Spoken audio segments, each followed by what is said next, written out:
Listen to the Voice of Survival podcast every other Friday, right here on the Journey into Comics Network. JourneyIntoComics.com. The following is a Journey into Comics Network production.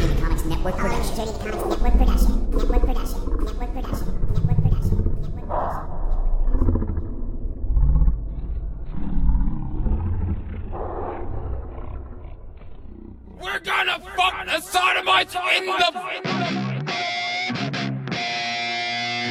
Warning, Podcastrophe imminent.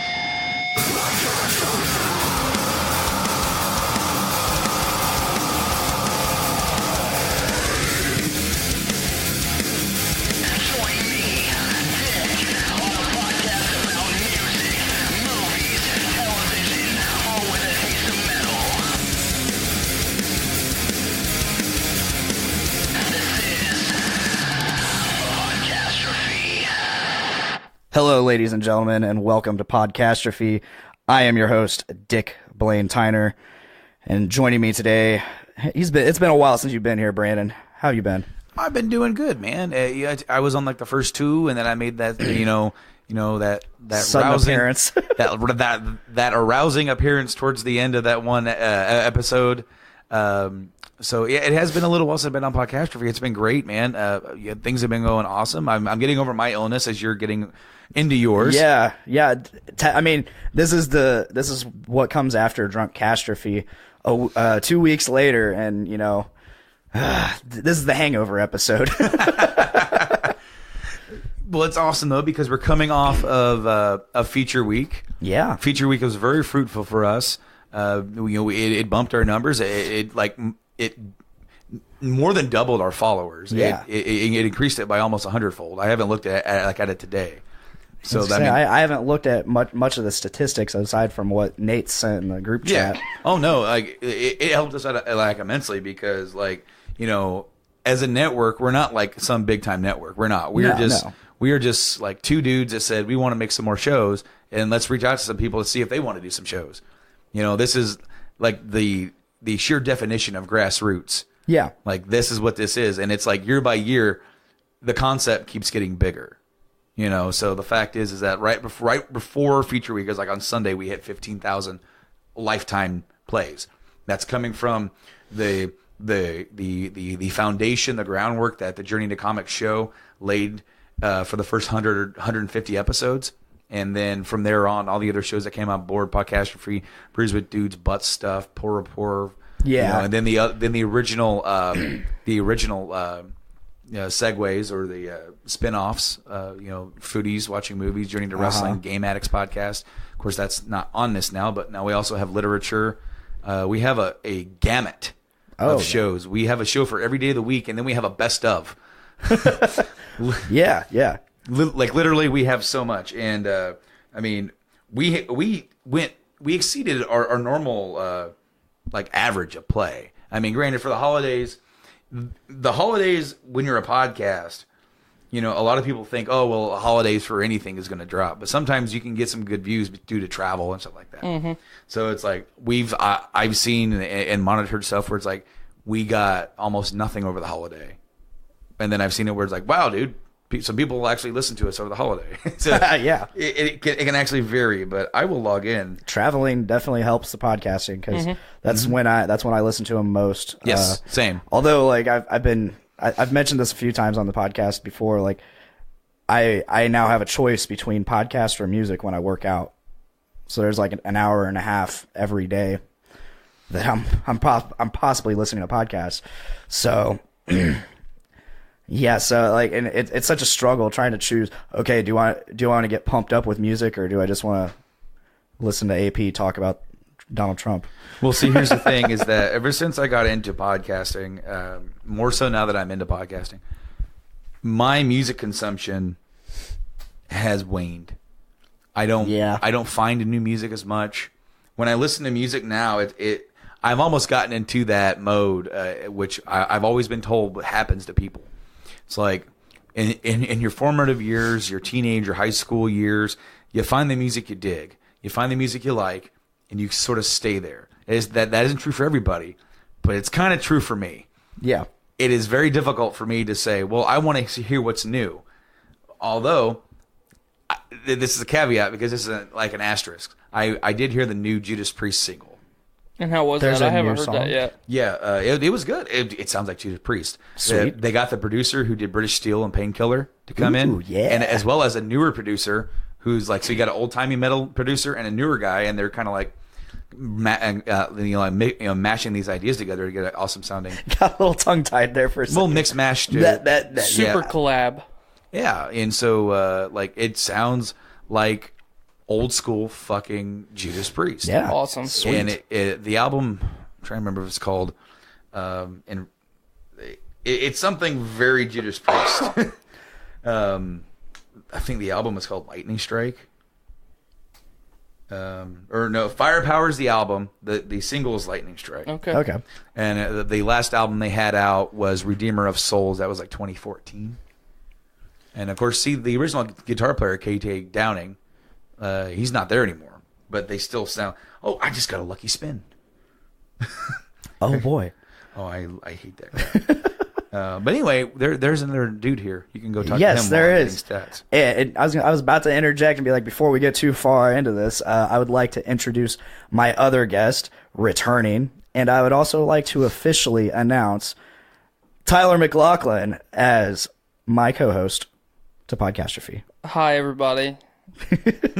He's not just our little podcasting pet that we can just drag along to any episode we need him on. He is now a host. Co-host. Really happy to be back. Really happy to be here regularly. Yeah. Part of Podcastrophe. And ready to jump back into Judas Priest because Rob Halford, you know, my sister's dad when I was a kid introduced me to a lot of the music that I like now. Mm-hmm. And you know, we're jamming out to Judas Priest or something one day, and he's like, did you know he's gay? And, you know, I'm like maybe 10 or 11 years old, so this was way before, you know, the gender fluid neutrality, binary identification craze that we've been in for the last year and a half, which there's nothing wrong with that. But, so I was like, well, it never really has mattered to me, but you know, he's kind of an old-timey dude, so he blurted that out, and I was like, no, Judas Priest is still badass, and he's like, yeah, of course he's badass, but he showed me this interview that Rob did, I think in the early to mid-90s, mm-hmm. and I can't remember if it was VH1 or who it was with, but, you know, it's just him behind the camera, and they're just hammering him with questions, and they're like, well, how long have you been gay? Well, I've been gay my whole life. And the interviewer's like, fans don't believe that you're gay. And he's like, he gets very serious. And you know how he's always got sunglasses on? Yeah. So he actually takes his sunglasses off. And he says, have you guys looked at the clothes that I've been wearing for like the last 10 years? Like, I have always been gay. It's a part of who I am. You either like my music or you don't. And that's part of the reason I like Rob Halford is because, you know, number one, he's such a good musician. But he's so down to earth. Yeah. He just tells it like it is. He doesn't get, you know, he can have every interview that I've ever seen him do with anybody, you know, he's real casual. He's just, I mean, it's like this. We're just having conversation. Well, you're right. And see, it's all about the idea of like your sexual orientation should not define you. Absolutely. You know, he is one of the most badass frontmen in the history of metal. Absolutely. You know, he's a grandfather. He's a pioneer mm-hmm. of what you would consider heavy metal. Mm-hmm. You know, you have your Sabbaths, you have your Zeppelins that really created tone. Because you go back and you listen to early Priest. I mean, Sad Wings of Destiny Priest, and it's not quite there as far as sound. But then you get British Steel, and then you get, you know, okay. So then there was the Turbo Lover craze, but there's also Screaming for Vengeance, right? You know, and then there's Painkiller. Painkiller coming after something like Turbo Lover just kicks you right in the nuts, you know. And I still think that if someone were to ask me what is the perfect metal song ever, has it ever been written, the closest that I could probably ever say on just on the top of my head would be Painkiller. I would It is so 90% agree with balls to the wall, badass drumming, badass riffs, one of the most badass guitar solos, and it's like, motherfuckers, you know what? Anybody tries to like scream and wail like he never stops in that song. There's only like one point in the middle of the song where he lowers his register a little bit. Otherwise, he's like way up here, and it's like, who can do that without getting a headache? Well, Rob actually doesn't have to breathe. He pulls in oxygen through his skin. Like his entire body is just one giant gill. It's funny because the guy that replaced Rob Halford, Tim Ripper Owens, there for a little while, he has a similar thing where he doesn't need to breathe, and it is like, it's so weird because you hear him on record holding notes, and you're just like, how is he doing this? Glass is shattering in the background, you know. Dude, he can hold notes at such a octave and at length that it's like you're struggling if you're trying to sing along with him. So you're running out of breath, dude. But he does it like without effort. So then you take for example, like he also was in one of my favorite band of all time, Iced Earth. So you hear he did 2 albums with him, and you hear another singer do his stuff.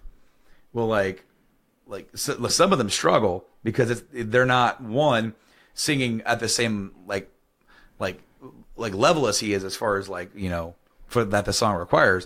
But then they're trying to hold these notes, and it's like, well, like I would love to sing them like that, but I need to breathe. Right. You know, apparently Ripper doesn't. But anyway, yeah, dude. So what I'm gonna do right now is go through the top 10 most downloaded episodes on the Journey to Comics Network for the last 30 days. Okay. Number 1, or should I start at number 10? Start at number 10. Let's hear this. Let's work our Number way 10, down. Drunkastrophe. Oh. But it's only been up there for a week. Yeah, it's not even a week. A couple days. Couple days, it's already number 10, so great. Number 9, Butt Stuff, Shitnanigans. Oh, God. That was a good episode. It was. You hear the hesitancy in my voice? Yes. Yes. The Things You Learn. Yeah. And number 8, Brews with Dudes. Number 7, The Dudette Abides. Nice. Number 7, Voice of Survival. 11, Mike Norris. So number 6 is Foodies Watching Movies, Season 2, Episode 8. Revenge of the Bacon Sludge. I don't think I watched that one. I haven't listened to that I haven't yet. listened to that one yet. Number 5, Foodies Watching Movies, Season 2, Episode 9, Everyone's a Critic. I did listen to that one. Number 4, Best of the Week for the week of Christmas of 2017. So then we're coming up to the last 3. Number 3, Podcastrophe 17, POVR Porn. It has such a catchy title, you know? I know. Number 2, Draws you in. Journey into Comics 170, The Last Jedi. That's number 1? Number 2. Oh, that's number it's two. actually Sorry. okay. So we actually Sorry. one and 2 are tied. Oh, shit. They actually have the same number of downloads because number 1 is the Journey into Comics 172, Nerds of the Round Table 3. Hell yeah. Hell yeah. 2 really good episodes. I mean, they're all really good episodes on the top 10. I'm really, really proud of everything that what has become just in like 4 or 5 months.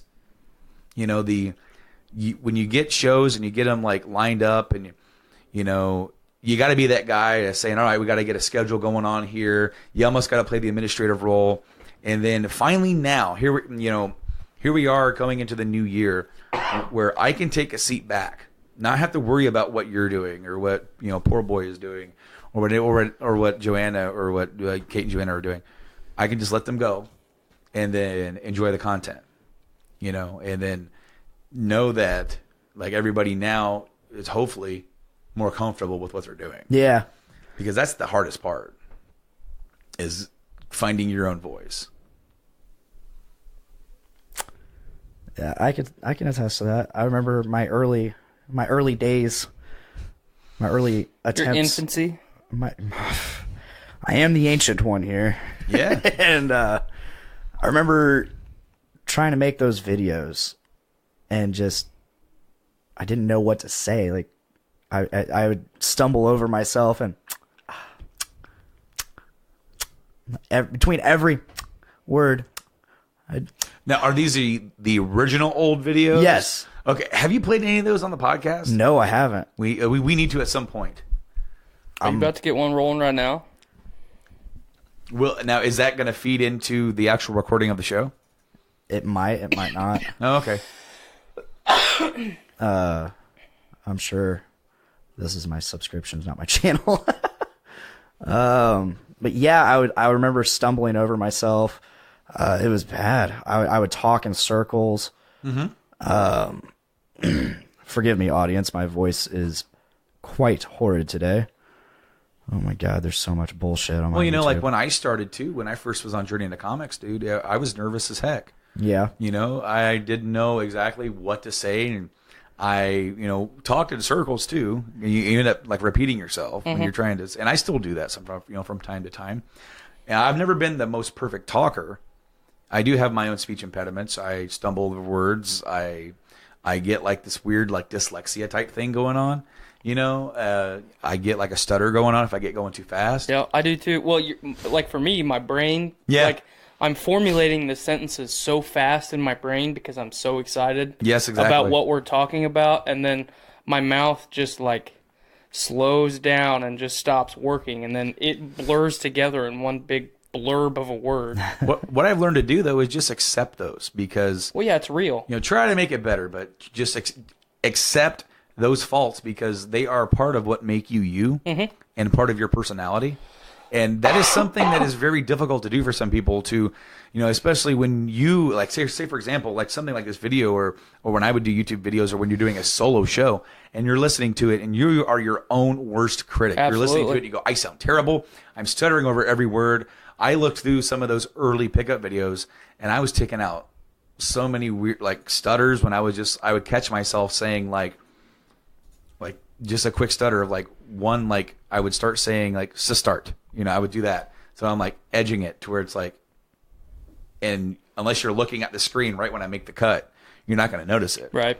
But that did get me really good at editing, podcasts, because now like I'm like getting it line for line right where it needs to go. But I've learned to just let that go, But do you have one of your early first podcasts ready to go? I here, do. sir? I have my first actual podcast, is what it's referred to as. Oh, yes. I'm trying to get the stream. Now let's get some background on this. What year was this? This was February 21st, 2007. This was 11 years ago. I was a freshman in high school. And this was February 2007? Uh-huh. All right, so I was not yet working here. I was still over in the now decrepit state of Illinois. It's not doing too well. It used to be great, like Lincoln, and now it's like it's more like just kind of entirely forgettable, just like James K. Polk. It's like they're not paying people who win the lottery and shit like that. Yeah, I know, because they like, well, we can't pay you until we can afford it. Sorry, you did this, once in a lifetime, like super improbable thing. You won the lottery, but we can't fucking pay you. I can't remember if I used licensed music in this or not. So Oh, here we go. Here we go. This is my first actual podcast / vidcast, as I later found out is what it was referred to as. Vlog. Yep, there's some licensed music. We're gonna cut that. Cut that off. And Awesome. Weekly podcast of weekly podcast that literally aired one time. Mr. Caboose. Yeah, I referred to myself as Mr. Caboose back then. What a douche. My name's Mr. Caboose. You might know me from around town or just all over the internet. Well, I'm gonna start this daily weekly thing. I'm just gonna call it a video diary. Look at that fucking hair. But Kind of reminds you of Jacob a little bit, doesn't it? Yeah. you know that. Well, Doesn't that remind you of Jacob? I don't know. Yes. It's very cold out. I'm bored. School's canceled. So, still pretty bored. Well, I'd like to get some shout outs. Aaron, I love you. You're awesome. You're Nice the coolest hand girl movements. out there, okay? Megan, love you, girl. Mike, oh, nothing to say, sorry. Autumn, you're cool too. Another one of my cool chick friends. Nikki, you're cool. Lucy, you're my #1 fan. I'll love you till death. Yeah. Justin, you have your production company, but I'm gonna blow you out of the water with Mr. Caboose Productions, so it doesn't matter. And you're a nacho eater, so who cares if I waste ramen? You're a loser. I win. I'm better. Me. Oh yeah. Okay. Well, I guess I'll talk to you next week or tomorrow maybe. I don't know, but oh well. Bye-bye. Oh my god. Yeah, that was. There was an Anacondas poster in the background. I know. It's so bad. Oh my god. So Nate's in the comments. He's like, this is making my life. I'm awesome. You know. Oh, let's see if I can find my other one. My first actual podcast. Oh, I love how his first episode is just shout outs. That's all my podcasts ever were. I love you till death. I love you till death. Got deep with that one. Fucking that hair. What is a nacho eater other than an eater of nachos? Yeah, we need some background on that. I'm not quite sure. Because that sounds like something like if you ever watched a movie that was like kind of like too far in the future, and it's like they're trying to come up with their own kind of slang, right, and their own sort of like derogatory things. Nacho eater. Yeah, and you fucking nachos. And then you're like, you waste ramen. Like, this is my first actual podcast. It is literally just audio, where I overdubbed after so long, Mr. Caboose is back. This is all to bring you this. This is all done in Windows Movie Maker. What's up, fuckers? It's your good old pal, Mr. Caboose here. Been a while since we've done anything like this, so I'm just gonna... Best animated GIF ever. Okay, so depending on the success of this podcast, I may end up doing this once a week, or maybe even once a day. I'm not sure. So anyways, time to get to the shit. Never again. First things first. The Outer Field team wants you. That's right, you. The Outer Field team consists of... This was also scripted. Myself and I. And I guess, of course, Zach Schnepp, AJ Erskine, and Matt Wilcox. Zach being the whole ringleader going on here. So, yeah, talk to us, because we need your help, and we want you to help us come up with the website. Just walk up all to the us at pops school in the or background kind of sound like a and we'll slow take like your little idea into thump. consideration. Yeah. Like there's some Your music playing. opinion Like matters. somebody's sitting outside Also, at the window in their The car. subwoofers just going. Nothing much has happened to me recently. Just normal shit. Hanging out with Brownie and Jesus. I've also been hanging out with my best friend Nikki more too. Which fucking rocks, by the way. Been taking a lot of pictures too, which can all be found on my MySpace. So go fucking fuckers. Oh, and now it's time for shout-outs. But barely anybody fucking replied to my bulletins, so fuck all of you. Ha, what now? Anyways, here's the exclusive list of people for shout-outs. Tina, Yesenia, Nikki, Aaron, Carl, Danny, Kay Brownie, Erskine, Katie, Bethany, and Kobe. Yeah, that's right. All of you got the special shout-out. Don't you feel special? Anyways, all right. Good God, Just tell man. me what you think of this podcast, and remember, your opinion matters. I'll talk to y'all later. Peace, fuckers. Yep. That's it. That's... I've never made something so cringeworthy. Like I've made a lot of cringeworthy things. I was a news anchor.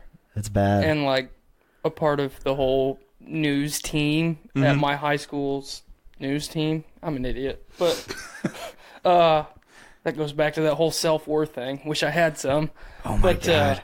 My friend Nick Russell from I used to go to high school with him. I did a government rant video.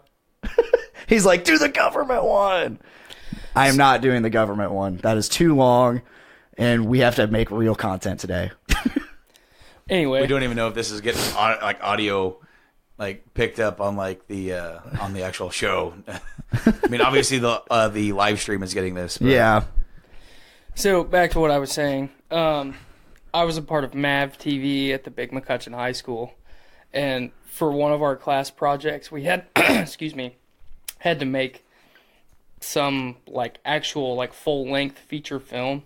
Okay. That we had to film outside of school, in school, edit it, do everything, and I titled it "Silent Outbreak," and it was like a post-apocalyptic Dawn of the Dead type movie where we had airsoft guns, and I edited in like clips of 28 Days Later zombies and shit like that. It's terrible. If I can find it, I'll send it to you guys one time because it's bad, but it's not shout out bad.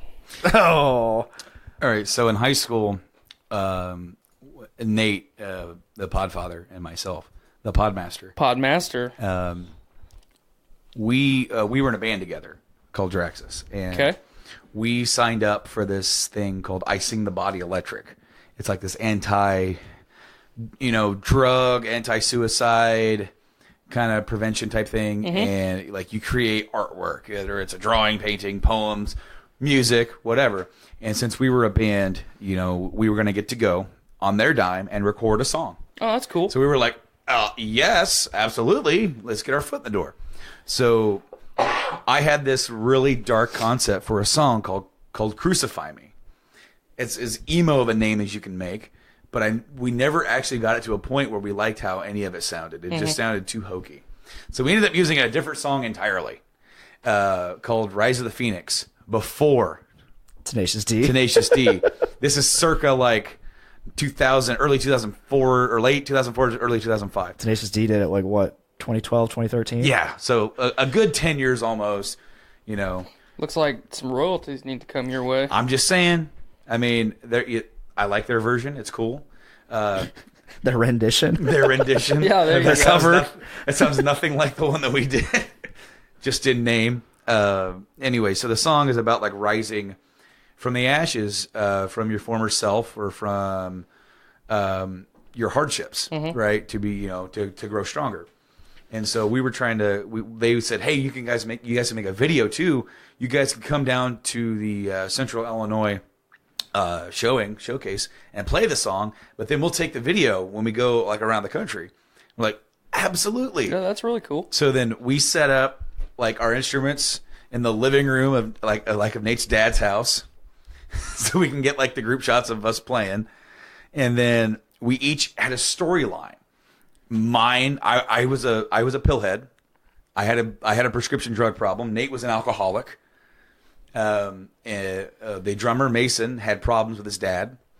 And then Tony, our newest band member, he was going to get a girl pregnant.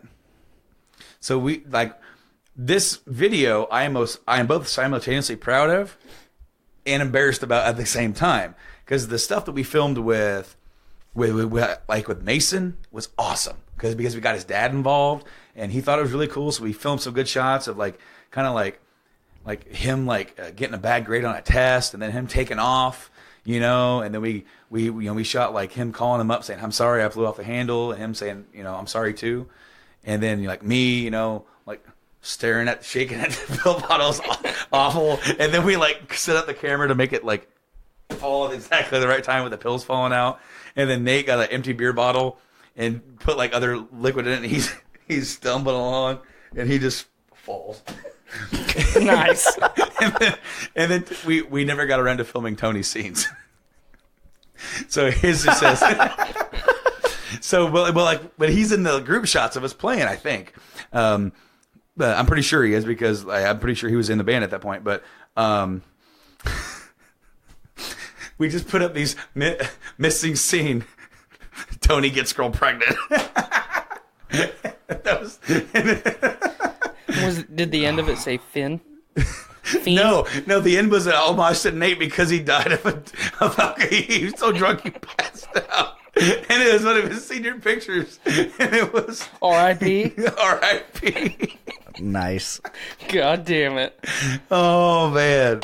Later on, I would go on because we did a demo called In Theaters, where we like made songs based off movies and stuff.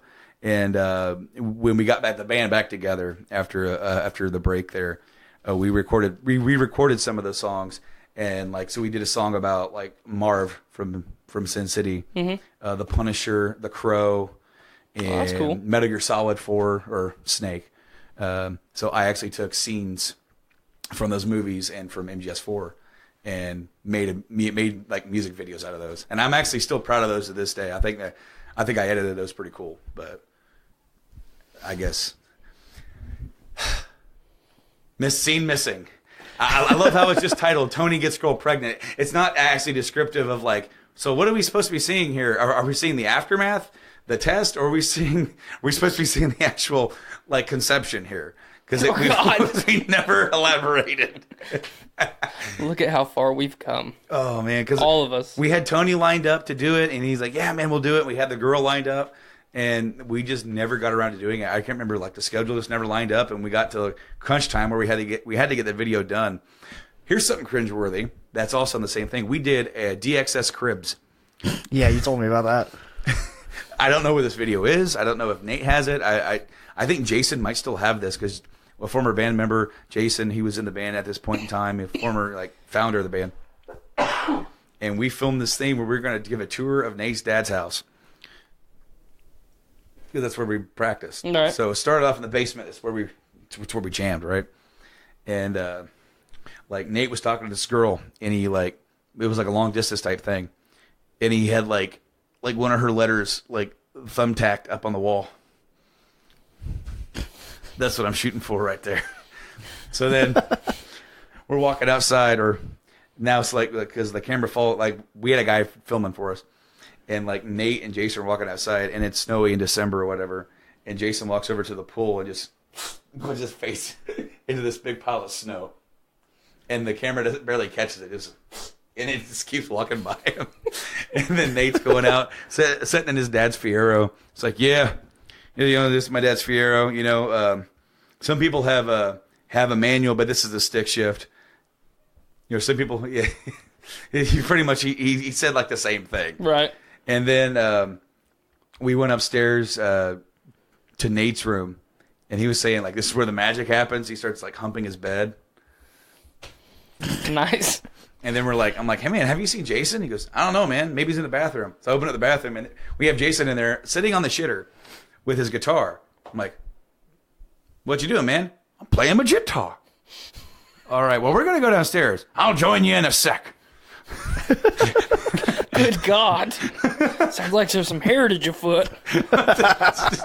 So then Is that the first heritage of the episode? I believe it is the first one. Definitely not the last one. So then we go downstairs and go outside, and Nate stole Jason's shoes, so Jason couldn't walk out with us.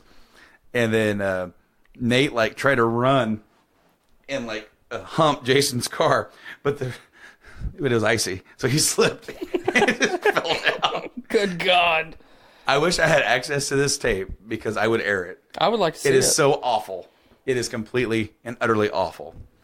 But so, Blaine, you are not alone in making cringeworthy content. No, you're We've not. all done it. That's just the beginning. Like, We must go deeper. I don't know if you saw. Okay, you guys were talking. You were talking about like a shitty airsoft video or whatever. Mm-hmm. I've been paying attention to the comments and stuff. So, but that reminded me of this video I did for my history class, my junior year, I think. Yeah, it was my junior year.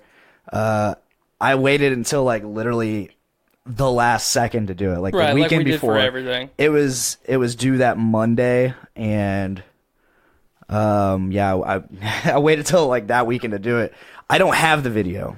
I wish I might still have it on one of my hard drives somewhere, but I did this video with Brownie, Kyle Brown, and Carl, and it was a history project. So we were supposed to do a video or some kind of project, some kind of media project on something from history. Okay. So of course I chose the death of Hitler. So this is really Carl played Hitler. Okay. I can see that. Yeah. Not much. It's just a video you got to see. I haven't seen it since I've made it. So, but really funny, stupid shit. if you can't tell, there's a bunch of shit from here. Nate said that the camera was stolen, so that's why we never got to film the Tony got the girl pregnant. And then Mike Norris, my co-host at Game Addict, says, "Welcome to the family, Tyler." Thanks, Mike. We're brothers on two fronts now.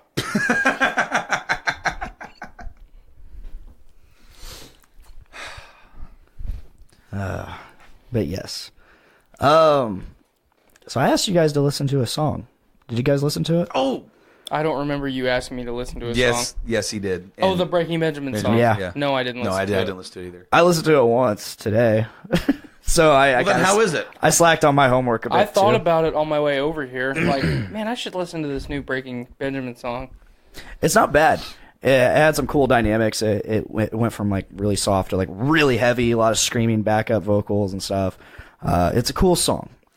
So the only, like, this is like the new Breaking Benjamin without most of the members. No, that was the last CD was that. Mm-hmm. Oh, okay, so now they're all back together? No, they're still with probably the same people from the last CD. Okay. Yeah, Benjamin Burnley fucking fired his entire band. I think everybody except for the drummer. And it was over. So it was that greatest the greatest hits. No, they just the band decided to put a mix of "Blow Me Away" on the CD that Benjamin was not proud of, didn't want on there. And they went ahead and said, "Okay, do it anyways." And he wasn't happy about that, so he said, "Fuck all you guys. This is my band. You're out." And as much as you and I have debated that rendition of "Blow Me Away" a little bit. I hate it. I really enjoy it. I hate it. Just because I kind of have this fangirl thing. Anytime that a woman has the ability to sing, I agree. I really enjoy it. That's part of the reason I like In This Moment so much. I like Old In This Moment. They're garbage now. That's an opinion. I listen to all music, so cringeworthy or otherwise, I listen. But you ever listen to Sudanese rap? No, but I would. You hang around me long enough, you're going to. All right, fair enough. Everybody else has. Okay, but you derailed my train of thought. I'm gonna pull it up. The "Blow Me Away" cover. Yeah, I enjoyed it, but I understand why Burnley said "fuck all you guys," because it's one thing to do something. I mean, you're in a band together. You're a group. You should all be working towards the same goal and respect each other and do the right thing. And if I ask you not to put something RIAK. If I ask you not to put something out, I would hope that you would say, "Yeah, okay, I respect this guy enough that I don't want to, I don't want to disrespect him." I wonder how copyrighted this is. Well, it's what? It's a review. It's fair use. Yeah. And also, they gave Game Addicts a lot of love, dude. They got a lot of downloads from Sudan. Oh, sweet. I'll get that Sudanese love. Hell yeah, dude. We're going to play it now. All right, here we go. How do you want me to? How do you feel? Love real. How you want me to? How do you feel? Love real. How you want me to? How do you feel? Love real. How you want me to? How do you feel? Love real. Got some question I gotta ask ya. Push your hands up on the floor. Okay, let's go. Let's go and follow. Let's go. Baby, you got a better flow. Go mama, tell me how you feel. It's no way. Next month I wanna see you cry. I never seen someone like you before in my life. If you with me, that sounds slick. Why is that planet being destroyed in the background? I told you my secret. Unforgettable. Why are his eyes so red? Baby, my fire. Does he have some parasite? Where were you tonight? I need you around. I feel when you're around. You want me to. Are his hats actually helmets? Love real. Why is he in space again? How you want me to? His hat looks like it's superimposed. Laugh real. I thought it was a helmet. How you want me to? How you feel? How you want me to? How do you feel? Laugh real. I didn't realize he was still wearing pants. Mystery of heart. Stroking. You can't be the wall. Stronger. He's not even saying I love anything you did. I'm spitting in love. If you wanna treat me, I got something for you. You can feel. Something. I got something for you. You need you need to see you and feel. You need to me. Come on, make promise. I will keep my promise. I can only think about. Is this the pharmacy? I know you cannot think or feel. It's just too much to say. I know our wife or feel. How you want me to? How you feel? What the hell? How you want me to? Okay, we can turn this off. There's not much more to this. Okay. But to just continue the cringeworthy, there's one more. We don't have to listen to the whole song, but type in Bangs, BANGS, take you to the movies. Oh wow, it's That's first. the It's first fucking one. option. With lyrics, dude. Yeah. Boy Banks. And this track is dedicated to all the ladies out there who like to go to the movies. Especially you, girl. Let me take it to the movie, shorty. I'm sure later on you will be my baby. Let's sit down and just be by my side. I got the popcorn, I know what I feel like. Let me take it to the movie, shorty. I'm sure later on you will be my baby. Let's sit down and just be by my side. I got the popcorn, I know what I feel like. Hey shorty, you're really looking nice. Let me take you to the movie, cause I know you like. You got nothing to worry about.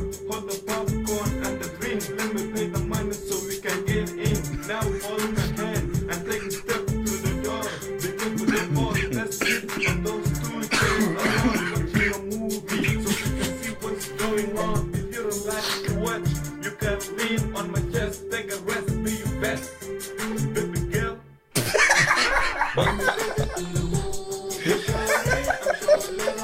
I love the heart. The heart, yeah. It's so off. I know. So then this dude and Riak did a song together. No, wait, what? These guys collaborated. Okay. I hope you enjoyed the movie, cause I did too. Anytime you wanna go again, just holler at me, baby girl. We can make it to be better than How much does yours go on? You don't have to listen anymore. I think you get the idea. I got one, and it's actual original content from YouTube. So I don't know.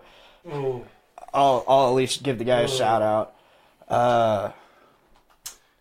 Well, what do you think so far, Tyler? I don't know if I have the ability to think anymore. Oh, just wait. are you not entertained? These are like purposely bad songs. See, the other two guys were trying though.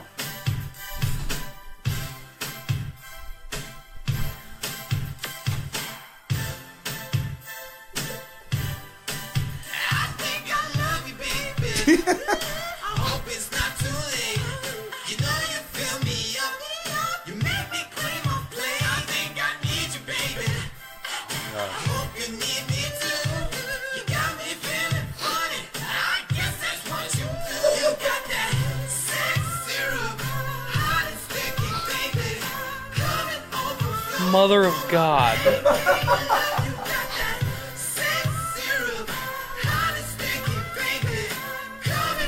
Oh my God.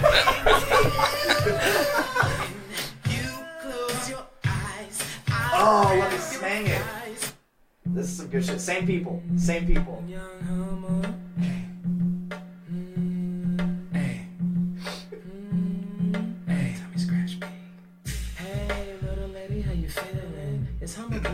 crib just chillin', trying to figure out what I'm gonna do today. How about you throwing something sexy and come my way? I got a treat. This guy is actually in that Sex Syrup song too. Okay. Get excited. You saying, babe, that your man is a lame guy? Having sex with him is just like watching paint dry. Damn, I really hope that that ain't true. But if it is, here's what I'm gonna do for you. And when you get here, I'm not just gonna bang it. I'ma smash it too, so let's just say I'm gonna sing. Let me smack it, girl. Smash it in there. Let me smack it, girl. Smash it in there. Let me smack it, girl. You know what's really sad? What's that? This, if it was played on 96.5 right now, would be top 10 in 3 days.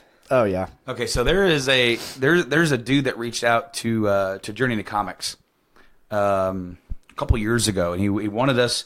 We did like a couple of react videos on YouTube, and we were trying to branch out a little bit. Don't take that down yet, because I want you to look this up, because we're gonna do what he asked us to do. Oh shit. Through Podcastrophe. I accidentally took away some shit. Oh well.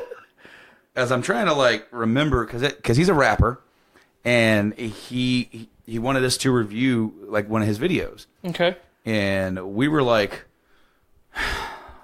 because I watched it, was like, I'm not touching that. Because and I'm trying to remember the name of it because I no longer have the message. I remember that the rapper. The cover was like a mock-up of like the Super Size Me. Okay. So I'm like, I'm gonna do a Google search, Super Size Me rap cover thing, because like right now I'm like very like ill prepared for this, and I'm hoping I can find it. I found it maybe a few years back, just on a whim. Well, because I was talking about it, and I was able to like show Mike and Joanna, some of the other members of the network, but I'm trying to remember like this guy's name. It's like basically he took Sonic the Hedgehog music, okay, and raps over it. And so I'm not resorting to lyrics. I'm typing this, what I can remember. Well, while you're looking that up, I want to ask you specifically a question, because you made a comment a minute ago about In This Moment, that old in this moment is good and current in this moment sucks. What's the most recent In This Moment you've heard? Anything that they play on the radio. Okay. I haven't heard anything for a couple albums now.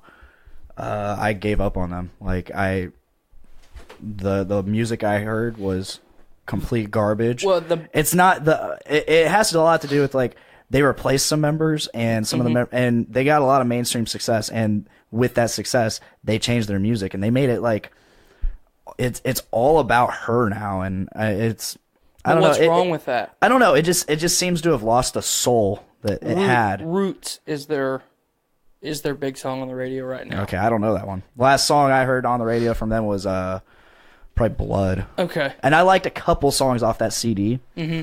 That song included. But the question I wanted to ask you, and you and I differ on our musical opinions a lot. I'm a lot more broader than you, I think. You know, I listen to a little bit of rap. I listen to anything that's not pop. Basically, I listen to anything that's not pop country. You know, same, yeah. It's not my favorite. I really don't have a favorite anything because I can get into any music I listen to. Yeah, and I'm exactly the same way. As long as it's not pop country. But again, I hate pop country. we're not different on our musical opinions. You're just a lot more passionate about a lot of it than I am. You know, like Brandon said a little bit ago, it's more, well, you both did, it's more podcast and almost now than it is music, and he doesn't stay caught up on music. I really don't. But my question is, with small, so as a band ages like a person does and goes through their growth cycle and changes, why do you justify that makes their music bad? You understand what I'm trying to ask you? I just don't like it. It's an opinion. It's a complete opinion, but it's worlds different, and it's just, to me, it doesn't have that same soul that it used to have. I guess what I'm going off of, say you've got any band, and over a course of 10 years, the members never change. So the musical talent obviously never changes, but their music evolves and changes. Yeah. Because it is a business. They are a brand. You know, they have to.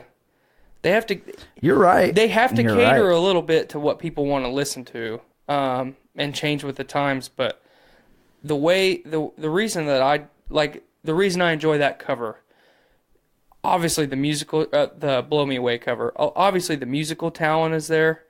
So it's literally the same song. It's not a cover.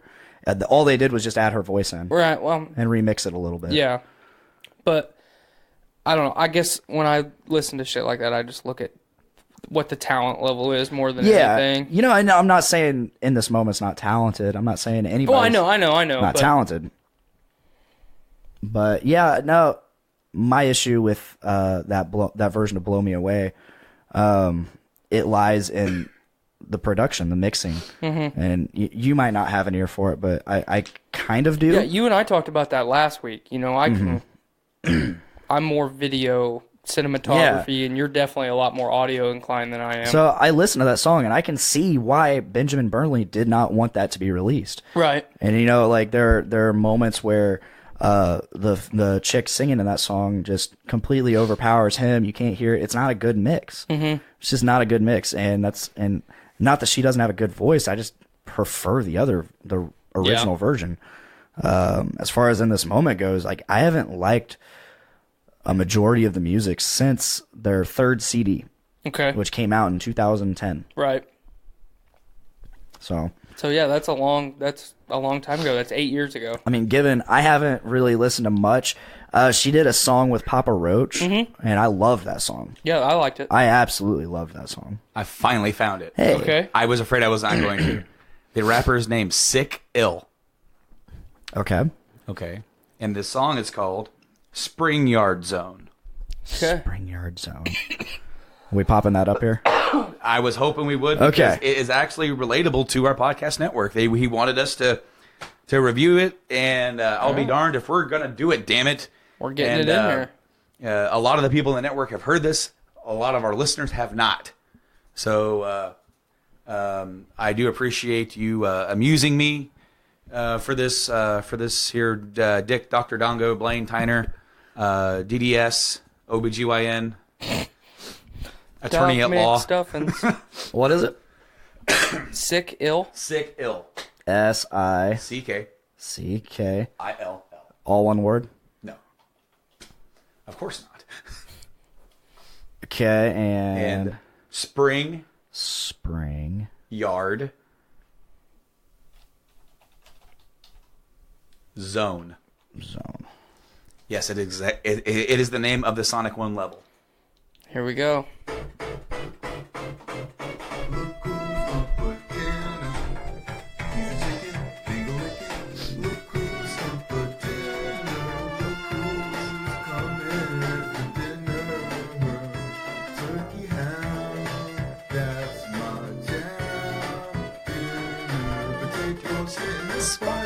I want that neck pony with my collard greens.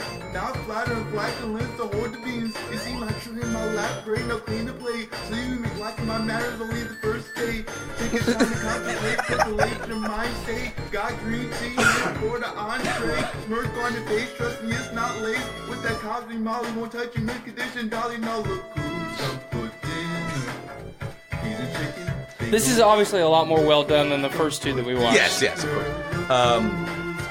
Of course, my favorite line of the song is Cosby Molly. Mm-hmm. Great line there. Especially, it's relevant. Yeah, exactly. To the last year and a half, 2 years. No spam, please. What you always say, but it's the only thing I can afford. The good part is eating meat with a plastic spork. I'll give you grade A steak. Eating meat with a plastic spork. All right. Put it down on the grill. It was so fire, I think I broke the windowsill. Grabbing a banana, had to split my pill. I said desserts after dinner, thought you came for the meal. Now look who's come. I really like the double entendres in this song because it's all sexual based on food. The chorus is actually kind of catchy. It is. Well, I mean, it's also based off of the Sonic song itself, Right. you know. I know for the longest time I could not hear this song without hearing the rap. Ooh, look at that. He's on a ship. Ah, shit. Fuck yeah. That do-rag's so tight it's cutting off circulation to his brain. Rather rad. All right, Sick Ill. I'm going to give you a solid 2.5 out of 5 stars. That was interesting. Because the effort, you put some effort into that. It's obviously a lot better quality than Sudanese rap. Sorry, Sudan. You're not my forte. I think it's kind of cool that you rapped over a Sonic song. Yeah, right. What'd you think of Sex Syrup? That's what I said. I think Sex Syrup. Oh no, I was thinking of Smang It. Smang it. Let me smang it, girl. If it was the 80s, Sex Syrup probably would have been big. I mean, a lot of people, like, you know, we shit on pop country right now. You know, up until pop country, nobody really had anything to shit on besides 80s music. And you know? Nickelback. Yeah. We like Nickelback, I get it, Well, okay, but people shit on I don't it. like Nickelback, so don't you put me in I that. thought you liked Nickelback. No, I don't fucking like Nickelback. What? Dark Horse ruined it for me. Oh, yeah, Dark Horse is absolute garbage. Yeah, Dark Horse ruined it for me for more reasons than most people. I thought you liked Nickelback. Fuck no, I don't like Nickelback. I liked Burn It to the Ground on Dark Horse. Shame. I liked it. Shame. I liked it. I liked that Shame. song. I can't look at you anymore, Brandon. That's okay. We can stay this way. I also liked newer.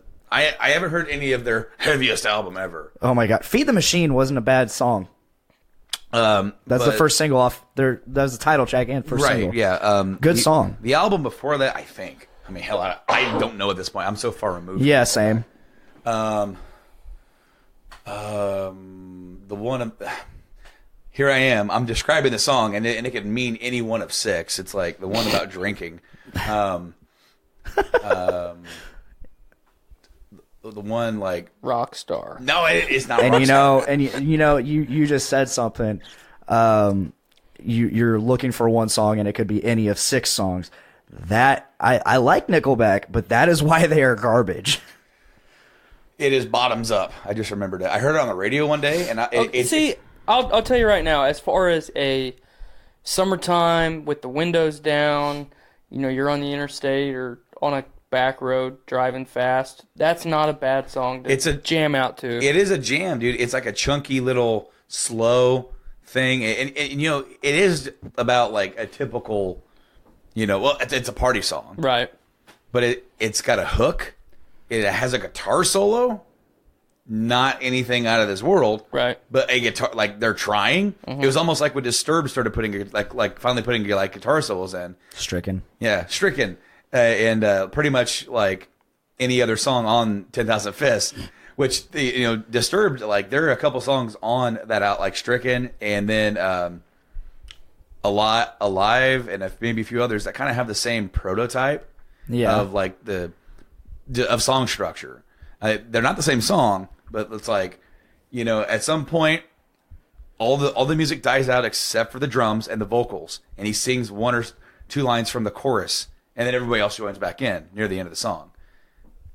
They do it's like guitar solo, and then everything fades out, drums still playing, and then he's like, "Deify you." Oh, Deify? Yeah, I love that song.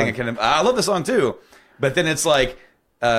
Stricken does the exact same thing. It's like once you hear it, you go, they liked it, so they did it again. You know? Right. So the reason I hate not just Nickelback, but Dark Horse so much, high school, I think this was my junior year when Dark Horse came out. It would have came out your senior year, because I was out of high school. You're a year behind me. Okay, well, I didn't wrestle my senior year, so it would have had to be my junior year. But we had our wrestling coach at the time, former Purdue wrestler, came in, and he's a big Nickelback fan. Big. Like, followed them around to their shows and shit, big. And we had this little boom box that we put in the corner of the wrestling room, you know, and we'd play music during practice and shit like that. And one day he pops in Dark Horse. He walked in, okay? He walked into the wrestling room, pulled it out of the plastic, fresh, never been opened, throws it right into this little miniature boombox, and cranks it up to 11. All practice long. You know, we listened to that CD 2 or 3 times. Okay, you know, it's, at the time, I was a high school student, so I was like, Nickelback's not bad, you know. And then it's like, I've heard this song 45 times now. It's so bad. And then, like, this goes on for weeks. He puts it in, like, on a Tuesday again. And it plays so many times. We had, like, a 3.5 hour long practice. It played so many times. The CD got so hot that the voices started to distort. So the music is distorted, and Chad Kroger's got like a super high-pitched voice. Sounds like he's singing while he's on helium. Yes. So This must happen that now. is what truly did it in for Nickelback and Dark Horse for me. Is listen, and they didn't shut it off. They just let it go. So, You know, I remember when I was in high school, because like you were saying, when you were in high school listening to Dark Horse, I was working at like, you know, here in town and living at my second apartment. As like, and here I was, this young man out there to face the world. When I was in high school, and we would have like gym class where we get to work out and stuff. Mm-hmm. All the older kids would have control of the jukebox. Mm-hmm. Jukebox. Wow. Do I not sound old now? Of the boombox. Back in 1912 on my graphophone or phonograph. Graphophone. I'm an idiot. I had to get a little bit of humor in there because I'm about to drop one of my biggest unpopular opinions after you finish your story. Okay. So, all right, so like all they want to listen to is rap, and I'm not a big rap guy. I mean, I actually listen to and I make people listen to Sudanese rap, just to just to let them know whatever you think is bad is not nearly as bad as you think. Right. You know, palate cleanser, right here. Absolutely. It definitely is.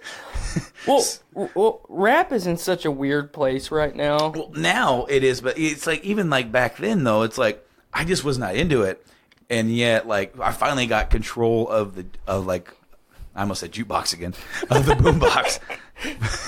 Finally get control of of the graphophone, which is skipping every time someone drops a weight. You know, and so at the time I was just getting into Dream Theater. Okay. No one else was like near ready for this yet, because everyone's like, "What is this shit?" So then, like, by all means, it's like I got kicked off the graphophone pretty early. Yeah. So, yeah, no one was quite ready for that kind of thing. So you have an unpopular opinion. I have a big unpopular opinion. No, I'll sit there. No, you're good. All right. Keep that warm for you. All right. Big unpopular opinion. Probably one of my biggest. One of the most popular bands of all time. AC/DC. Yeah. Okay. Probably my top 3 least unfavorite. Or my least unfavorite. Least unfavorite. So, like, let me go off the chalkboard here. I said least unfavorite for a reason. But Go on. you listen to any iteration of AC/DC, it's the same song. Sure. Cut up and spliced together with slightly different lyrics put in different parts of the songs. And I enjoy AC/DC probably like once every 2 years. I'll go through like a 4 or 5 day stage where I listen to them. But if it's on the radio, I'll turn my radio off. All right. So if it is on Back in Black or later, I couldn't tell you what album I was on. It all kind of sounds the same. You know, I mean, I don't hate them. I respect them. The thing is that I'm kind of like the same. I can't dig them as much as I nearly used to be able to, like as a kid growing up. Now, if it's Bon Scott era, before before the change, or before before it became too methodical, then it's then it's different because there almost are two different bands. Absolutely, yeah. And once they got their formula down, they're like, all right, we're never making anything else after. Don't get me wrong. I'm not taking anything away from either version of the band's musical talent because obviously they're all great musicians. Yeah. But that just goes back to the whole sports thing for me. You know, every wrestling practice and prior to Dark Horse. Because once D-Day hit with Dark Horse, we listened to that every day for the rest of the season. And you know, I did some other things my senior year, so I unfortunately didn't wrestle. But you know, every football game, all 4 years that I played football, and track meets, and it was always AC/DC. And you go to a football, any sporting event. I'm a big sports fan. So you go to any sporting event now, and at some point during the 4 to 5 hours that you're at a venue watching a sporting event, some rendition of some ACD song is going to be played, and it's like you just can't escape it. And it's if I could have like a true ACDC cleanse, where I go like a solid 6 to 8 months without ever hearing any of it, I probably could get back into it because, like I said, I'm not taking anything away from their musical ability or talent because they're still putting out music. But I can't do it. And see, and I don't know if now they are going to. Obviously, we lost Malcolm not too long ago, you know. And then, of course, Brian, he had to leave or was forced out, essentially. He's now claiming that he can... I thought he wasn't... I thought he was still in the band. He just couldn't tour. They have actually discussed possibly making new albums with Axl. But that might be up in the air now. Right. Yeah, maybe. Yeah. Yeah, well, it is funny because I do a Brian Johnson impersonation, but it is really loud. Yeah. Very loud. We're talking like 11. Yes. Okay. Yes. Absolutely. This amp goes to 11. Absolutely. Kudos to anybody who actually gets that reference. But and shame to anybody who doesn't. Exactly. That's right. I got that reference, and I hadn't even, up until 2 years ago, I hadn't even seen the movie. Fucking heritage. Dude, that movie is probably one of the most, like, if you have ever been in a band at any level, you need to see that movie. You'll understand. Absolutely, because it is one of, like, there are so few movies that are geared towards music like that, whether it's a comedy or serious or anything like that. So the fact is, like, you need to just, like, absorb it because it's like I actually feel bad because I actually haven't watched Compton or what Straight Outta Compton. Ooh, that's really good. Yeah, I know. I've heard it's so good, but I haven't got around to watching it, and I want to actively watch it because as a one-time down here musician, I want to watch movies about musicians. I really enjoy it, whether it's in a genre that I really dig or not. I definitely did used to like rap a lot more in the 90s, but then like I definitely hit my phase and got out. Of course, now it's like, as you said, like, what is that, party country? Is that what you're saying it is? Pop country. Pop country. Between pop country and mumble rap, and here's the thing. Mumble rap is so popular right now. There's no musical talent there whatsoever. Lyrical. No. I mean, there is nothing there. But the majority. Okay, so it could be a 6-track album, or demo, or promo, or whatever the hell you want to call it. There could be 6 tracks, and if 4 of those tracks have a really catchy anything, right now it's fucking gold. Because this goes back to the comment I made at the lunch table the other day. The United States, primarily, is Rome right now, at the height of its power. Okay? Yeah. The American people want nothing but to be entertained. And you interjected when I said that this week and said, entertained now. We want everything right now. Yeah. Okay, so we want instant entertainment. Mm-hmm. We want to make more money so we can afford more entertainment. And everything that we enjoy is picking up on that and just ramming it down our throats, whether we want it or not. Mumble rap is the perfect example. You know, pop music is what pop music always has been. Yeah.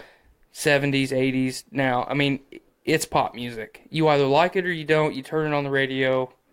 You either turn your radio on and listen to it, or you change the station and listen to what you want to listen to. It's always been catchy.